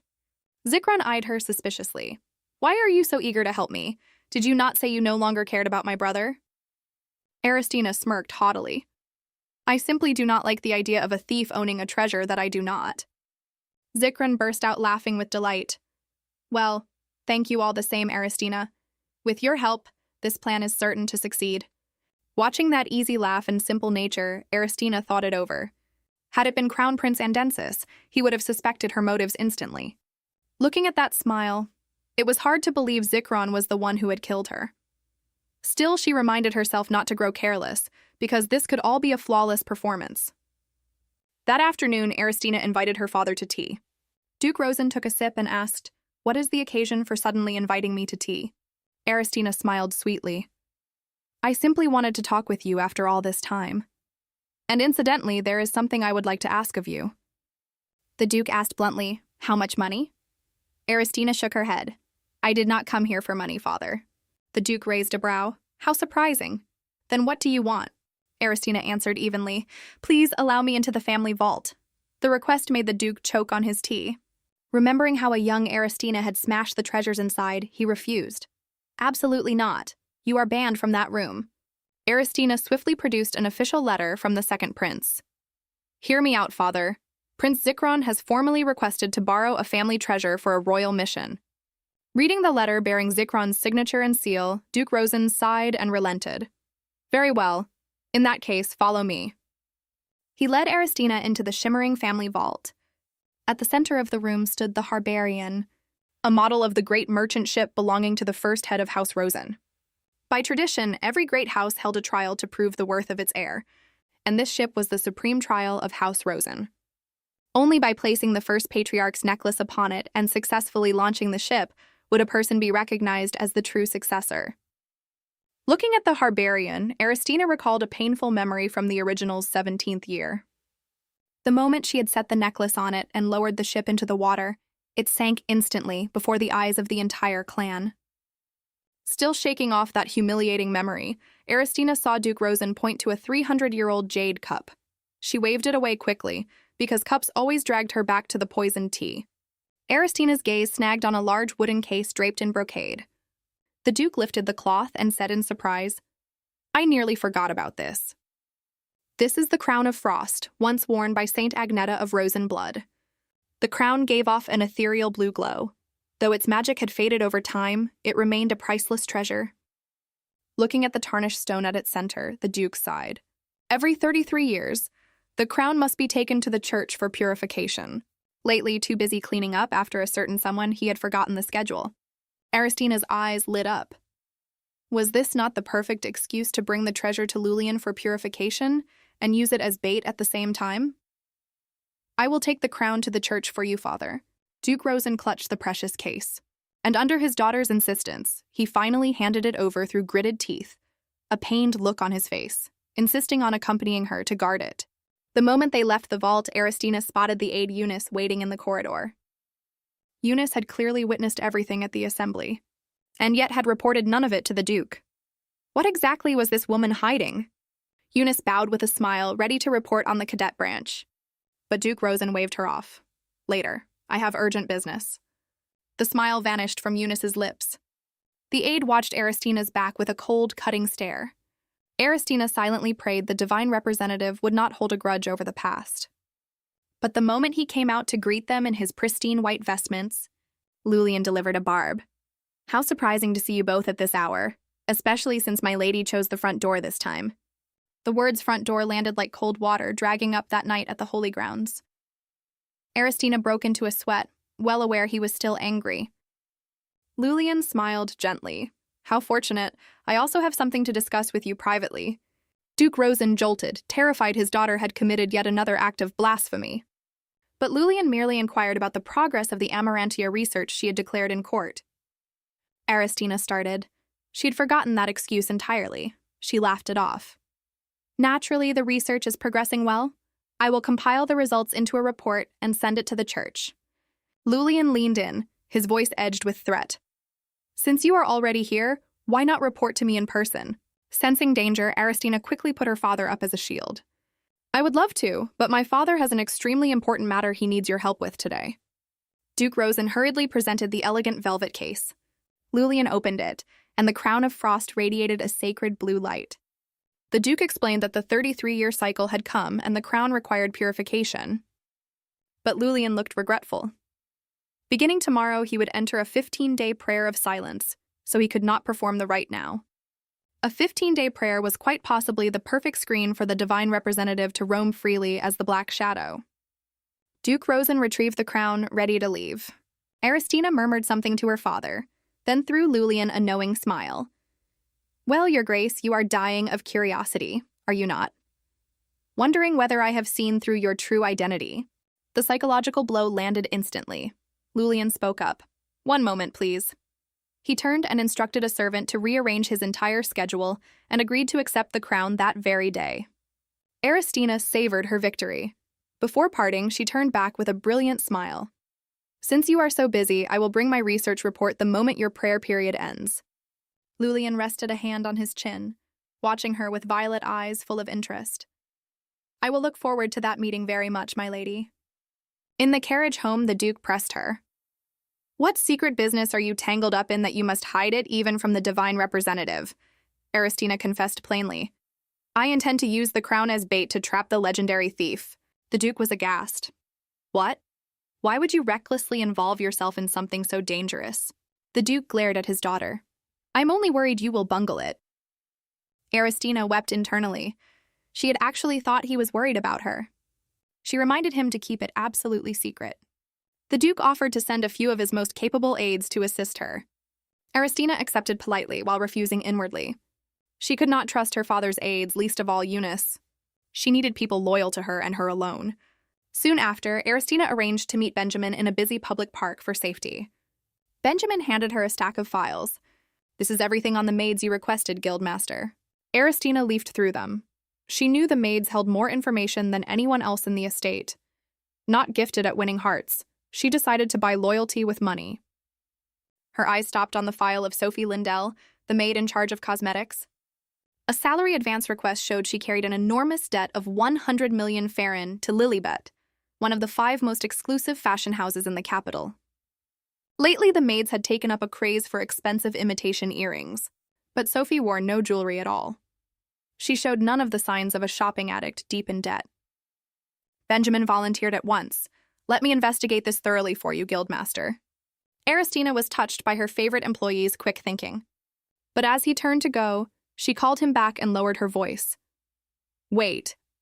There is one more thing. Find me one of the Black Shadow's challenge cards, and let absolutely no one discover it. Thanks to Benjamin's efficiency, everything moved along far more smoothly than Aristina had expected. She thought privately that she really would have to raise her favorite employee's salary. Suddenly, a frantic knock came at the door. A maid reported that second Prince Zikran had arrived at the estate a full 2 hours ahead of schedule. Aristina rushed through her preparations. She knew her frail father would be drained if forced to endure the second prince's noise for too long. In the drawing room, Zikran was gripping Duke Rosen's hand with enthusiasm, vowing to keep Aristina absolutely safe. Seeing her father's exhausted face, Aristina stepped in to greet them. The moment he saw Aristina in a wisteria-colored evening gown, Zikran froze completely. His golden eyes widened and his cheeks flushed red. Duke Rosen excused himself quickly, leaving the two of them alone. Zikran's eyes darted about as he stammered, You look a little different today. This was the first time a prince had visited the estate, so the servants had gotten carried away with her makeup. Zikran turned his face away, embarrassed, and muttered under his breath, But it suits you very well. Zikran suddenly winced as the wound on his chest flared with pain. When Aristina asked after it with concern, he sighed and admitted the wound was healing very slowly. Aristina told him to begin treatment the moment he received the lullaby of the World Tree. In return, Zikron proudly gestured toward the carriage he had specially prepared. "You are going to love this." But the instant she saw it, Aristina stopped dead. Before her stood a carriage of pink glass, buried under 1,000 roses like something out of a fairy tale. Aristina grimaced. "Zikron, this thing is far too gaudy and far too small." Zikron protested. "Small means it fits the two of us perfectly." Aristina raised a brow. "Just the two of us?" With that, she snapped her fingers. In an instant, a squad of enormous guards stepped out and surrounded her. Zikron shouted, "What is this? I do not need guards. Do you not know my strength is enough to handle an entire legion?" Aristina thought, "It is precisely because you are that strong that I cannot be alone with you." Out loud she said, "Did you not tell me your wound has not healed?" Zikron had no answer. He grumbled his way into accepting the guard's presence. Aristina then packed every last guard into the cramped glass carriage. The oversized men sat crushed shoulder to shoulder, obliterating the second prince's plan for a private ride. Watching the proud prince squeezed into such a pitiful state, Aristina felt a flicker of guilt. But she knew that with a crowd around him, he could not act rashly or move against her. By regulation, the contractor may choose where to store the lullaby of the World Tree. Most hide it in a mine of their own. But because all of Aristina's assets remained sealed, before long the group arrived at the mine and went inside with Zikron. Looking around at nothing but bare stone, Aristina produced the golden box Lady Peruvia had given her. The instant the lid opened, a glowing green magical butterfly shot out. Aristina spoke, "Follow that butterfly." At the end of the tunnel, the butterfly passed through a wall of light, and her body was instantly pulled through the magical membrane. In the blink of an eye, the space around them had completely changed. They had stepped into an independent dimension of otherworldly beauty, not another soul in sight. Aristina registered the danger. Only the two of them were here. The guards outside were useless. If Zikron truly was the killer, this was his golden chance. Suddenly, a deafening explosion shook the entire space. The cavern roof collapsed, sending tons of rock crashing down onto where Aristina stood. But the pain never came. Aristina slowly opened her eyes and found herself cradled in Zikron's firm arms. He looked down at her, his golden eyes full of worry. "Are you hurt?" Countless magical spears took aim at them from the darkness. Zikron immediately threw out his arms to shield her, dragonfire blazing around him. "Stay behind me. I will make sure you are not harmed." Seeing him ready to fight for his life with an open wound on his chest, Aristina cried out, "You are injured! Stop this at once!" Inside, she was frantic. He was her precious investor. If something happened to him here, how could she possibly take responsibility? In desperation, Aristina flung out a hand and pleaded with everything in her, "Please stop." At once, the gilded tattoo on her wrist blazed to life. Miraculously, dozens of spears hurtling toward them stopped dead, frozen in midair. Zikron stared. Why did they suddenly stop? Realizing the trap was responding to her thoughts, Aristina cheerfully cleared her throat and negotiated with the spears. "Hello there, my dear spears. I am the contractor, and this is my investor. Please let us pass." The spears nodded and obediently drew aside. A golden arrow spun into place and guided them deeper into the cavern. Aristina lightly touched the stone wall. A wave of light erupted, opening a hidden chamber filled with the lullaby gems of the World Tree, glowing pure green. Aristina plucked one and handed it to Zikron. "Here, try it." Zikron looked at the gem, then turned Aristina to face the other way, his cheek suddenly burning. "Do not look." With that, Zikron ripped open his shirt, bearing a firm chest covered in scars. He was about to press the gem directly to the wound, when Aristina turned around anyway and blurted out, "Oh, magnificent." Zikron jolted, red-faced. He hurried to cover his chest and shouted in mortification. How can a noble lady stare openly at a man's bare chest and call it magnificent? Aristina waved her hands. "I meant the gem's effect is magnificent." Zikron blinked at the gem in his hand, then focused and absorbed the energy of the World Tree's lullaby. His hair and his dragon eyes blazed with light. Watching Zikron stand motionless through the process, Aristina noted something crucial. Converting that energy left a transcendent being temporarily unable to move. Only a few seconds, but a lethal weakness all the same. When the treatment finished, Zikron stretched comfortably. He cleared his throat, embarrassed. Aristina, I apologize for shouting at you earlier. For a transcendent being, a wound is a weakness that must never be revealed. It was not embarrassment. Aristina waved it off. It is fine. And rest assured, Your Highness, I have no interest in you or your body. I strongly dislike heavily muscled men. Zikron went rigid with shock. What? Why? Aristina explained calmly. Because I do not like being near people who are too strong. I prefer weaker ones. They are much easier to keep in line. That blunt confession wounded the second prince deeply. He retreated to a corner and sat there sulking under a small black cloud. The two returned and presented them to Crown Prince Endensis. Endensis tried one and immediately felt the curse ease. He nodded in approval.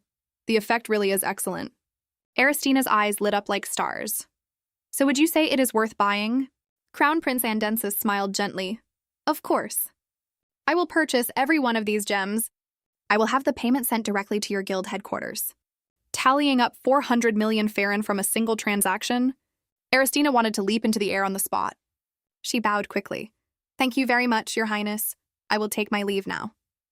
But Crown Prince Endensis looked lost. You want to leave already?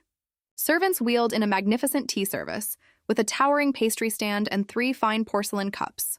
The butler announced respectfully, Your Highness, your schedule has been cleared for the next 3 hours. Please enjoy your tea at leisure. At the sight of the pastry tower and 3 cups, Crown Prince Endensis went red from his face to his ears. I did not order this. Do not misunderstand. Watching the usually cold prince flushed scarlet, Aristina was stunned. He had cleared 3 whole hours simply to have tea alone with her? She smoothed it over gracefully. The servants must have misread your intentions. Endensis covered his face with a hand and nodded in gratitude for the rescue. Zikron jumped in from the side. The tea is already served. Stay and enjoy it. She used the moment to probe. I hear the 2 of you have prepared a truly frightening trap for the Black Shadow. Might I see it? Crown Prince Endensis smiled and agreed, leading her out to the training grounds. Aristina had to see the mechanism with her own eyes if she was going to save Lulian. Arriving at the grounds, Aristina stopped short at the enormous figure waiting there. This is a magical golem reinforced to its absolute limit to simulate that thief. That night, Zikron had not simply failed. The instant the treasure touched the thief, a brutal curse was planted directly into his body. Endensis declared it proudly. That is dragon tongue magic, something only those with dragon blood can perceive. To an ordinary person, this curse is completely invisible and makes no sound whatsoever. With this, Lulian would have almost no chance of noticing. But when Endensis stepped forward, cast the dragon tongue magic onto the golem, and assured her she would see nothing, thanks to the supreme power the little dragon had granted her, she could see perfectly clearly the crimson magic circles rotating across the golem's body. Endensis gestured. Now, the curse activates automatically the instant the target approaches. The golem took a single step forward, and the magical membrane hidden beneath the ground erupted in blinding light. At the same moment, a teleportation circle appeared beneath the feet of both princes. Endensis said coldly, The instant the trap triggers, we are transported straight to the enemy's position. Dozens of dragon chains wreathed in annihilating flame plunged from the air, binding and crushing the enormous golem. Crown Prince Endensis shattered the golem into countless fragments. Second Prince Zikron scratched his head with a grimace. Brother, you really need to control your strength. Endensis replied evenly. I did control it. Zikron picked up a shard of the golem and sighed. Broken again. No matter how much we train, controlling this power is simply too difficult. Witnessing the raw brutality of the 2 brothers, if that force came down on Lulian, there would be nothing left of him but crushed bone. Crown Prince Endensis came closer and apologized gently. Forgive me, my lady. I only wanted to show you we can subdue that thief with ease. I did not mean to frighten you. Aristina managed a strained smile. Not at all, Your Highness. I am not frightened. Inside, she thought, I am simply speechless. Recognizing the urgency, Aristina decided to tamper with the magical trap. At once, a tiny spirit flew out to greet her. Greetings, contractor. Please give your command. Aristina whispered, Modify this magic circle and change the teleportation target. Change it so that I am transported instead of the 2 princes. The little spirit nodded. Understood. Let us begin construction. In an instant, a crew of tiny carpenter spirits in hard hats rushed out with hammers and saws. rewriting every line of the Magic Circle's code right in front of two princes who noticed nothing at all. The magical text updated immediately. Teleportation target changed to the contractor. So when Lulian sprang the trap, the only person transported to face him would be Aristina, not those two mountains of violence. Zikron asked, "So have you decided which treasure to use as bait?" Zikron pressed, "What treasure is it exactly?" Suddenly, a warm and dangerous voice spoke directly behind Aristina. "It is the crown of frost of Saint Agneta." Aristina jolted. A familiar pair of white boots stepped into view. Lulian Lacroix had appeared without a sound. "I postponed my entire prayer schedule to purify a sacred relic for you. And yet you scheme behind my back? This truly disappoints me." When Lulian pressed, Zikron cheerfully confessed the entire plan. "We are laying a trap for the Black Shadow. The crown Aristina brought is the bait to draw him out of hiding." Aristina watched from the side. Neither prince suspected Lulian in the slightest. In the public eye, he was the noble divine representative, justice made flesh. Not even in their dreams would the princes imagine the head of the church was the famous thief. Zikron folded his arms smugly. "He will show up for certain. That petty little man is extremely sensitive to rumors." Hearing himself called petty, Lulian's pride took an immediate hit. "Do not be overconfident, Your Highness. That thief is very cautious. He may spot the trap and never appear at all." "You seem to know this thief remarkably well." Lulian lied without blinking. "Because the church lost a sacred relic to him 33 years ago." Aristina smiled to herself. He stole from his own church and still lied without so much as a flicker. Does anyone else think the name Black Shadow sounds far too impressive for a criminal? Why not change it to the Flying Squirrel or the Fumbler? Crown Prince Andensis nodded along. Not a bad idea. Damaging his reputation was a sound strategy. Lulian, the owner of that name, agreed through gritted teeth with a strained smile. Aristina seized the moment. "Your Grace, would you personally bring the purified crown to the ceremony?" He gave a radiant smile with a glint of threat in his eyes. "Of course. And I trust you will keep your promise regarding the Amarantia research report." Aristina nodded with difficulty, defeated by the divine representative's persistence. Returning to the Rosen estate in the late afternoon, Aristina exhaled. As long as Lulian agreed to attend the event, her plan to avert catastrophe was 90% complete. A maid came in to report that Benjamin wished to meet her the next morning. Aristina cleared her entire schedule for her favorite employee. Climbing the stairs, Aristina's gaze caught. She studied the maid before her. It was Sophie, the girl carrying the 100 million Farron debt. Watching her nod off while wiping a table, Aristina sighed inwardly. Working this much, she would collapse long before the debt was cleared. The girl jerked awake in a panic, the color draining from her face. "My lady, I am sorry." Looking at Sophie's frightened posture, Aristina suddenly saw herself in her previous life. A girl worn to the bone from night shifts at a convenience store. Aristina turned and gave an order to the entire staff. "Everyone return to your rooms and rest. All this cleaning is giving me a headache." The servants hesitated, bewildered. Aristina hardened her face and released the aura of a proper villainess. "Must I say it a second time?" They bowed and fled to their rooms. Aristina smiled to herself. Sometimes only a villainess can force these people to take a rest. The next day, Benjamin delivered the results of his investigation. The one carrying the 100 million Farron debt was not Sophie, but her older sister Iris Lindell, an employee at the luxury fashion house Lilibet. A customer had broken an expensive bracelet and pinned the blame on Iris. The store manager had covered the debt for her, but in exchange, he demanded she become his mistress. Aristina's hands clenched and she snarled, "Filthy trash." Benjamin added, "The manager was a 39-year-old divorcee, a reckless spender who had secretly mortgaged his own niece's building to take out loans." Aristina went straight to the Lilibet store with Benjamin. Through the window, she saw the vile manager pawing at Iris, pressuring her. "It is only one trip with me. Stop pretending to be innocent. You already took my money." Seeing the filth in him, Aristina could not contain her disgust. She immediately transferred 100 million Farron and gave Benjamin an order. "Go find the lender and buy up every promissory note." Benjamin looked worried. "He seems like a truly vicious sort. Will you be all right alone, my lady?" Aristina slid on a pair of heart-shaped sunglasses and smirked.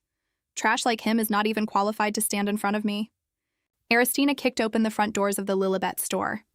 Lifting her sunglasses slightly, The villainess radiated overwhelming authority, and her cold voice rang through the room. Bring me the owner. Today she would show that manager what a real nightmare looked like. The moment the villainess walked in, the manager scurried over, trembling. My lady, what brings you here today?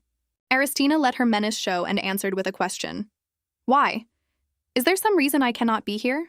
The manager waved his hands in a panic and moved to summon an ordinary clerk to attend her. Are you telling me you would fob me off on a lowly clerk? You will serve me yourself. The manager cringed and accepted. Settling onto the sofa, she lifted her chin and gave an order. Manager, show me that wine-red satin coat. Aristina curled her lip in disdain. What are you doing? Taking it off like that will wrinkle it. Bring me the whole mannequin. The manager gritted his teeth and hauled the heavy mannequin over, back bent. Aristina studied it, then sighed. Up close it is terribly dull. Bring the yellow one. No, too tacky. Bring the white one. Actually, switch it to the pink one. Where are the matching bags? Bring out every bag and mannequin so I can see them all at once. The manager ran himself ragged, panting as he lugged one mannequin and gown after another back and forth across the store until his legs turned to jelly, drenched in sweat. Once she had run him into the ground, Aristina finally smiled brightly. On reflection, the first one really was the loveliest. But I have looked at it so long that I am bored now, so I will not be buying anything. He gritted his teeth and charged forward, shouting, Are you toying with me, my lady? You are obstructing our business.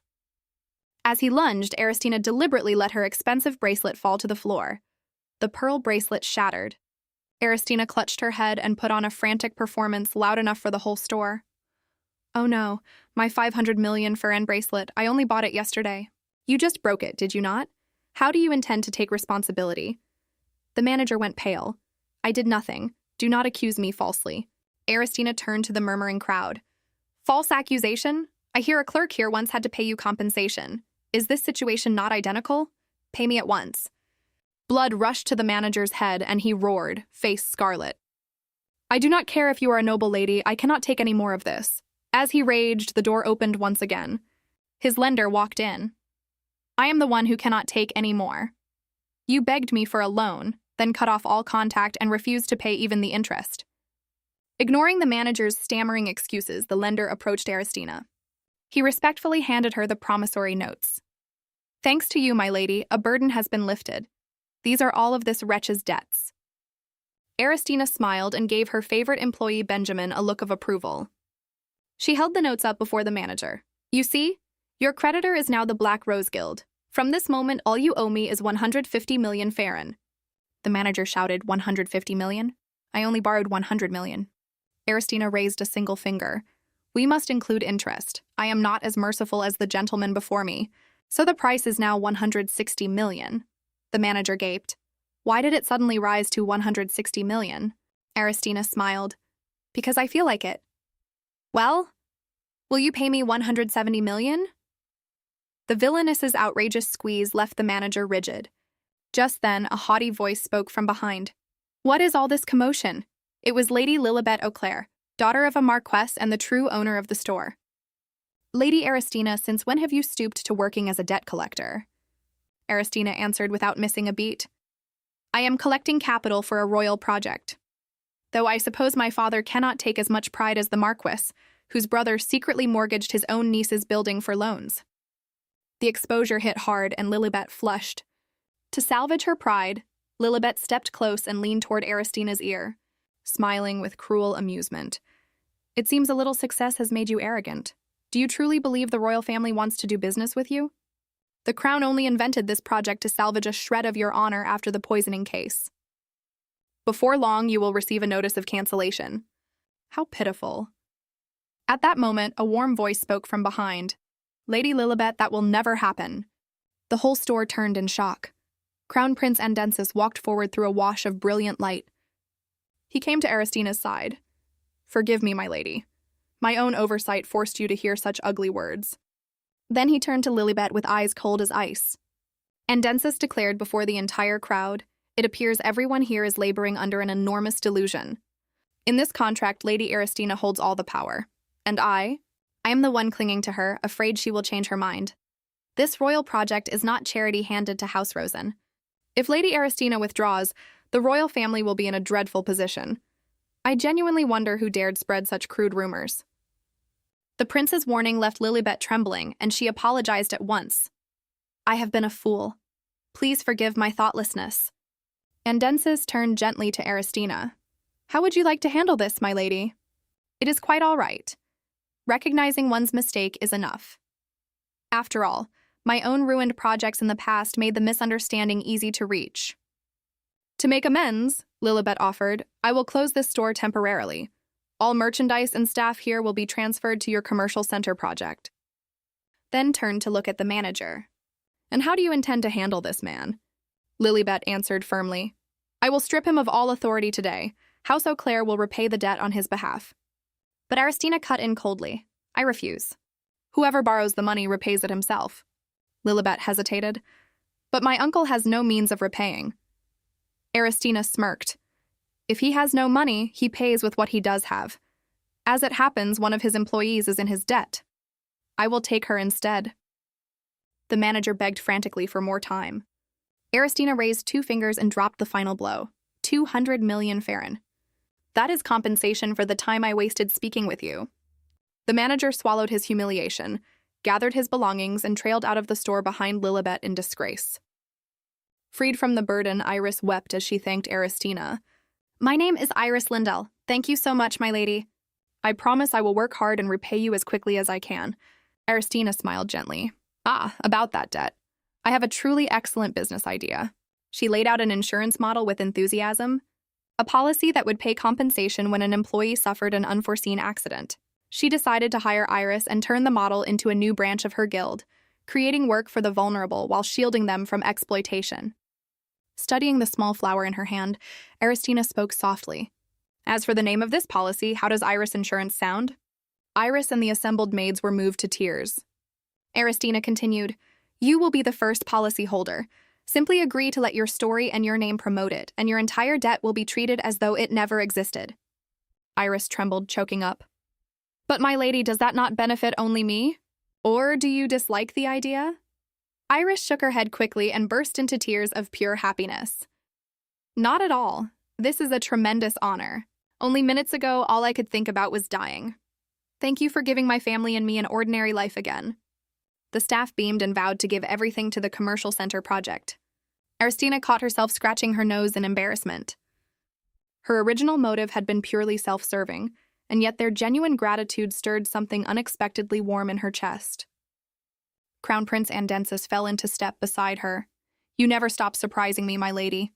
Andensis smiled in admiration. Exposing the corruption to win Lilibet over was already impressive. But creating an insurance policy to protect poor laborers from debt, that is an idea only someone genuinely troubled by the lives of the people could conceive. Aristina fumbled. I did not think that deeply about it. Andensis looked at her with gentle eyes. I choose to believe in you. Since the day you became the contractor, I have understood that the wicked image of you was only a misunderstanding. You have become an entirely different person, in the most remarkable way. All this time I have been at a loss for how to treat this new Aristina. Aristina laughed. Why not simply relax and be yourself? Show your feelings freely. You can even lose your temper with me as you used to. No one is perfect. At least when you are with me, you do not need to force yourself to be the perfect crown prince. Those sincere words touched the deepest hidden corner of Andensis's heart. The prince's brilliant blue eyes trembled with emotion. Aristina smiled at him. Thank you for standing up for me in front of everyone. It has been a very long time since anyone took my side. Andensis stepped closer and looked deep into her eyes. Was I truly of help to you? Receiving her answer, Crown Prince Andensis let out a quiet breath of relief. He smiled gently. Then I am glad. I look forward to our next collaboration. After the prince left, Aristina returned to her room. A soft knock came at the door. A small boy with round eyes ran in, clutching a wooden box. I brought the item you requested. Aristina looked at the boy, who resembled nothing so much as a hamster. Are you Benjamin's younger brother? The boy nodded proudly. Yes. My brother is extremely busy at the moment. Aristina smiled and rewarded him with a few gold coins. The boy's eyes lit up. Thank you, Guildmaster. Call on me anytime you need anything. Aristina laughed. These two brothers were identical, from their faces to their fierce devotion to money. Opening the wooden box, inside lay a genuine challenge card from the Black Shadow. Looking at the card in her hand, Aristina smiled and prepared for the next stage. Just then, the maid Sophie knocked timidly and stepped in. Eyes brimming, she knelt and bowed. "I came to express my deepest gratitude. Iris, the woman you rescued at the Lilibet store, is my own sister. Thanks to you, my family escaped those days of pure hell. I promise to work even harder. Please do not cancel my sister's policy." Aristina reassured her gently that she would never cancel it. "There is something weighing on my mind." Sophie spoke up at once. "If it is something I can do, no, even if it is something I cannot do, I will give everything I have to accomplish it." Aristina smiled with meaning behind it. "Is that so? Then do you know any maids who are quick-witted, skillful, and trustworthy?" Sophie eagerly reported that she knew 3 exceptional ones. Mia, who handles wardrobe from fabric selection to every last stitch. Ellen, and Puddle, who manages correspondence. Sophie insisted all 3 were extraordinarily good at keeping secrets and would throw themselves in harm's way for one another. Aristina laughed to herself. So they were an alliance forged under the original villainess's cruelty. "Excellent. I will place my trust in you and give you all a mission of the highest importance." And then the day of the grand opening arrived. At the ceremony announcing the partnership between the Crown and House Rosen, the press and the nobility gathered in force. Aristina smiled and thanked Lulian for personally delivering the purified relic. Lulian answered smoothly, "It was a promise to you, my lady. Naturally, I would keep it." Stepping up to the podium, Aristina welcomed the guests with a radiant voice. "To mark this momentous partnership, today I will unveil a family treasure that has not been seen in 33 years. The crown of frost of Saint Agneta." With that, Aristina pulled away the velvet cover. The sight inside the glass case shook the entire hall. Resting on the gleaming crown was a violet challenge card. The crowd cried out in alarm. Both Crown Prince Andensis and Second Prince Zikron rushed forward, while Lulian's eyes contracted in absolute shock. The card read clearly, "On the night between the 11th and 12th of August, I will come to take your treasure." Zikron shouted, "What is this?" "There was nothing here when we inspected it." Lulian stepped closer and calmly asked to examine the card. Aristina savored her private victory. Lulian's shock was entirely understandable, since she was the one who had placed the card there. Aristina had used the deft hands of her maid Alliance to forge a challenge card identical to the original. From the paper stock to the ancient ink to every stroke of the handwriting. When guards frantically suggested hiding the crown, Aristina deliberately raised her voice so every reporter could hear. "Why should anyone fear a petty thief? I guarantee he will not lay a single finger on this crown. The night of August 11th will be the day his undefeated legend officially collapses." Reporters scribbled furiously to capture the villainess's outrageous declaration. Aristina glanced at Lulian with a smile. She knew he valued the Black Shadow's reputation above all. He would not have time to verify whether the card was genuine, and his pride would never allow him to run. "Now then, Lulian, how will you choose to answer me?" Aristina decided to deliver one final blow. "I have never told anyone this, but I am in fact holding a crucial clue the Black Shadow left behind." The crowd held its breath and asked as one, "What is it?" Aristina smirked with pride. Simply announcing it would be dreadfully dull. "I would like to make a wager with that thief. If I win, I will reveal this clue to the entire world." A reporter hurried to ask, "And if you lose, my lady?" Aristina touched her chin thoughtfully. "Wagering money is so tedious. Perhaps I will shave my head." The villainess's audacious declaration shook the empire at once. The next morning, every major paper ran the same shocking headline.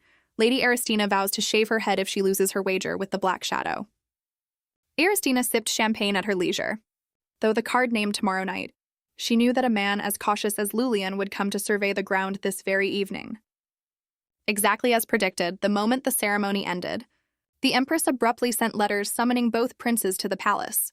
Aristina understood perfectly. This was Lulian pulling strings to clear the obstacles. To prepare for the main act, Aristina dismissed every servant. She raised her wrist and gently activated the magic tattoo the little dragon had given her.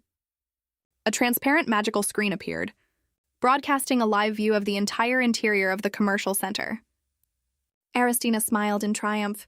He had taken the bait after all. On the screen, a hooded figure with half his face wrapped landed lightly on the floor. It was Lulian in his guise as the Black Shadow. He wrapped his body in holy power, rendering himself completely unnoticeable to the strict guard patrols. Watching him move like a shifting ghost, Aristina could not help but admire him.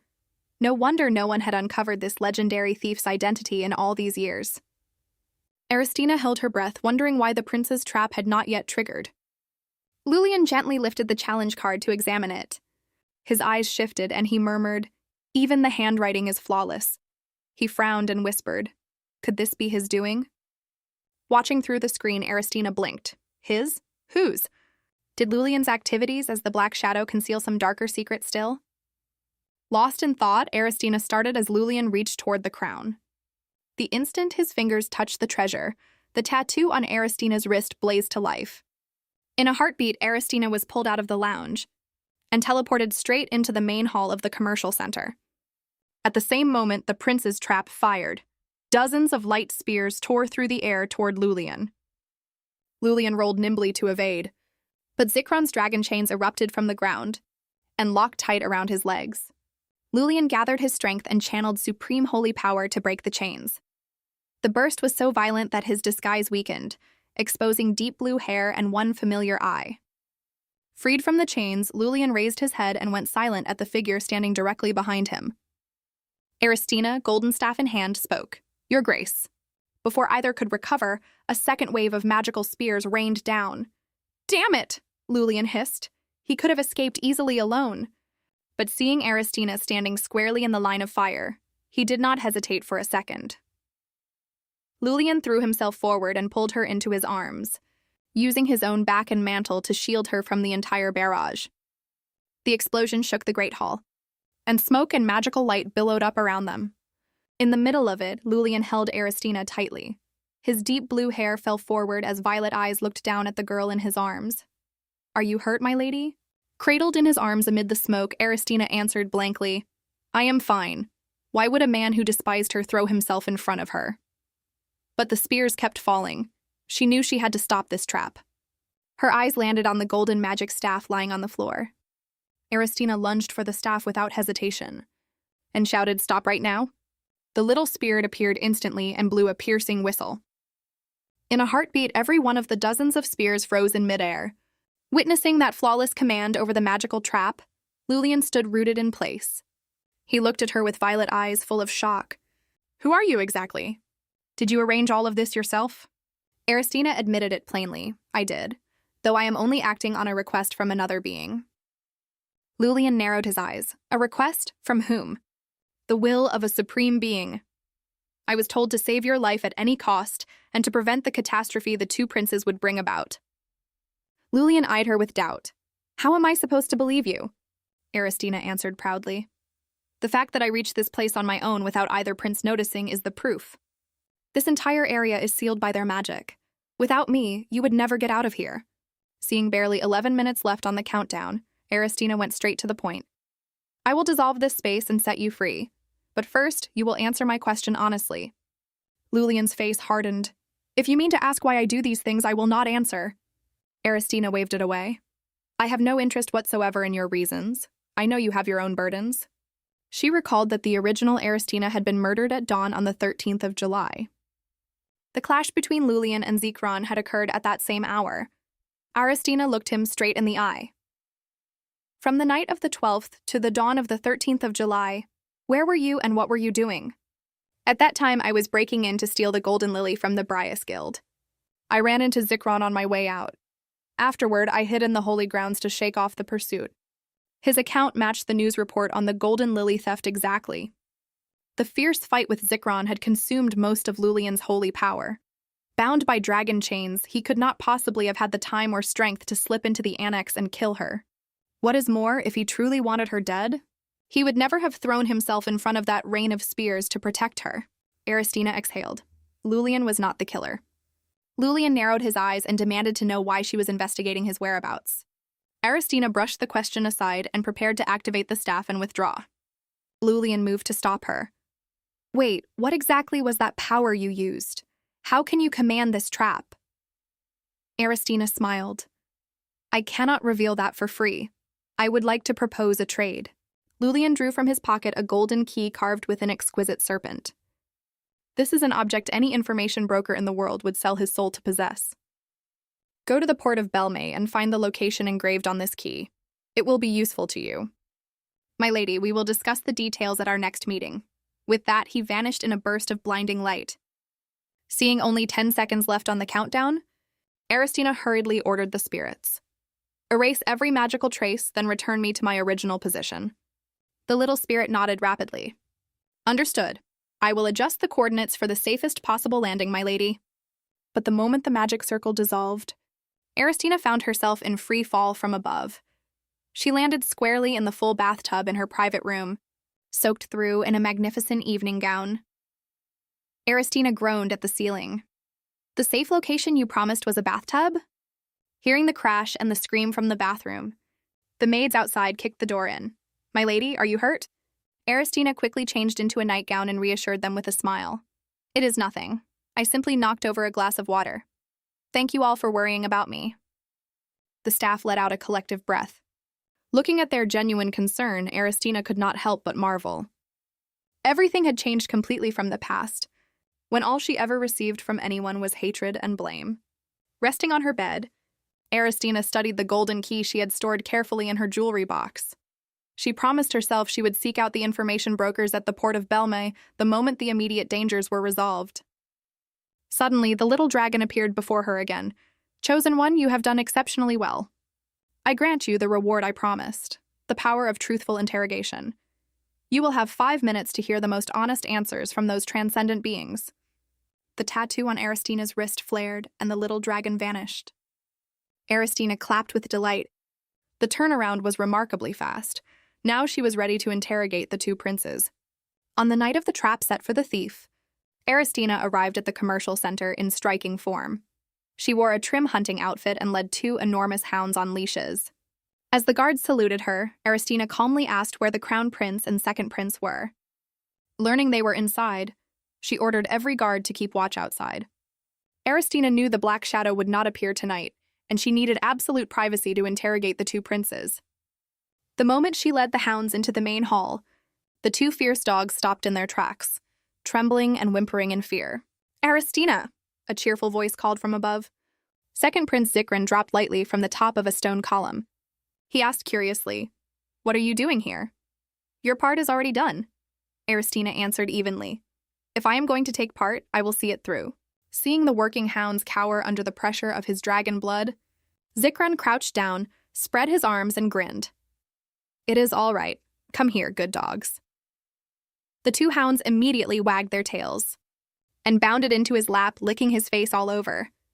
Watching the normally arrogant prince playing happily with the dogs, Aristina found herself recalling a childhood memory.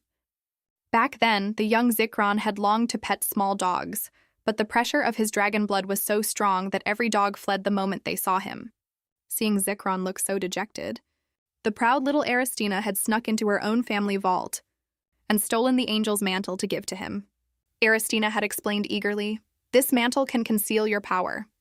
Wear it, and the dogs will not be afraid of you anymore." The young Zikran had hugged that mantle with joy, and for the first time in his life, he had been able to pet small dogs happily. Looking at the Zikran of today, Aristina sighed with regret. They had once been close friends. How had it come to this, with her forced to suspect him of murder? Suddenly the doors swung open, and Crown Prince Andensis strode in. Seeing the 2 hounds lying on the floor, he calmly extended a hand and activated mind manipulation magic. The hound immediately went dizzy and obediently rolled onto its back. Andensis smiled gently and rubbed its belly. "Good dog." Zikran gawked and shouted, "What are you doing? Why would you use dragon magic on the dogs?" Andensis defended himself. "I thought it would look more natural if I appeared close to animals." Aristina watched the prince's cringeworthy display in complete silence. "Now you look even less natural than before." After sending the hounds off to rest, Aristina and the 2 princes settled onto the sofa to wait for the thief. Zikran stretched and sighed. "Sitting around waiting is dull, though I suppose the 3 of us together makes it more bearable." He smiled at them both. "It really is strange. I never once imagined the 3 of us sitting together this peacefully." The mood turned relaxed. The guards had been ordered to remain outside, and only the 3 of them were in the room. Aristina's eyes fell on the tattoo on her wrist, where a 5-minute countdown had just lit up. Aristina clenched her hands, her heart pounding. This quiet moment was her one golden chance. Was the person who had murdered her in the past sitting right here? The countdown flared, and Aristina activated the power of truthful interrogation. She turned a sharp gaze on the crown prince. Andensis, from the night of the 12th to the dawn of the 13th of July, where were you and what were you doing? Bound by dragon magic, Andensis answered evenly. I was in my study handling the royal budget all night. Officials from the Interior Bureau can attest to it, because the second half budget had a shortfall. I did not leave at any point. Aristina pressed. Did you ever meet Aristina in secret? Andensis answered, no. My father forbade me from any contact with her until she confessed. Aristina turned to the second prince. And you, Zikron? Where were you before you clashed with the thief? Zikron answered blankly. I was hiding in the underground tunnel from midday, waiting to ambush him. Aristina pushed. You never went to the Rosen estate? Zikron lifted his chin. Why would I go there? Aristina would have been waiting on my brother anyway. Aristina delivered the decisive question to them both. Have either of you ever killed Aristina, or even so much as considered killing her? Under the truth magic, Andensis and Zikron answered together without a moment's hesitation. Never. Of course not.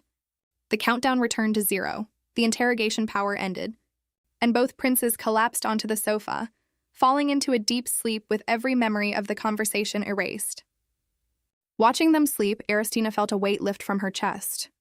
Neither Andensis nor Zikron was the killer. But that truth made everything vastly more complicated. If it was not them, then who carried a hatred deep enough to take her life in the annex? Still turning it over in her mind, she drifted off without realizing it. Then all three jolted awake at once, rubbing their eyes in confusion, unable to understand why they had dozed off. Right then, a guard cried out, "We have a problem. The crown of frost has been stolen." Zikron shot up. What? Aristina rushed into the room. The room was empty. The crown of frost had vanished without a trace, and the magical trap had not even triggered. Aristina was furious enough to see smoke. So Lulian had quietly used dragon-level magic to lull everyone to sleep, then walked off with the crown right under her nose. He would defend the legendary thief's pride to the very end rather than negotiate. A guard called out in alarm and pointed toward the balcony. Aristina and the two princes rushed out to look, and every one of them fell silent at the sight of the crown of frost perched squarely atop a giant golden pig statue. Why steal it only to place it on a pig's head? Second Prince Zikron climbed the statue to retrieve the crown. Beside the treasure, he found a challenge card addressed to Aristina alone. Zikron opened it out of curiosity. But a few words in, the second prince's face turned bright red. He shoved the letter at his brother in embarrassment. I cannot read this sentimental drivel. You read it. Crown Prince Andensis took the letter and read it aloud for the whole hall. Though I have stolen your crown, I could not bring myself to steal your beauty. May your radiant golden hair keep shining upon those graceful shoulders. The thief's open flattery set the crowd whispering, and Aristina could only blush. But Crown Prince Andensis was entirely serious. This cannot be taken lightly. The magical trap did not trigger at all. If that man deliberately approaches to use you, we will not be able to stop him in time. Both princes declared in unison, from now on, we must plan so that he cannot get within a single step of you. Watching the two princes prepare to stick to her like glue, Aristina sighed in defeat, sensing the days ahead would be nothing but trouble. Back at the estate, Aristina summoned her 4 trusted maids, Sophie, Mia, Ellen, and Puddle. She opened a jewelry box filled with gold coins and banknotes. You did very well this time. This is your reward. To the astonishment of all 4, Aristina calmly resolved each of their hardships once and for all, clearing the debt of Sophie's sister, rebuilding Mia's home after the fire, buying rare medicine for Ellen's mother, and funding Puddle's return to school. Aristina smiled gently. Soon I will hire all of you as formal assistants. From now on, you will never worry about money again. The 4 maids broke down in tears of gratitude. Looking at the absolute devotion in their eyes, Aristina smiled slyly. Nothing in this world binds loyalty better than money. From now on, these maids would be her eyes and ears. As the maids turned to leave, Puddle, who managed the correspondence, hesitated and stayed behind. Aristina asked in surprise, "Why are you still here? Was the money not enough?" Puddle lowered her voice. My lady, recently someone has been secretly opening and reading all of your letters. Who exactly is doing this? Give the channel a like and a follow to catch the newest episode.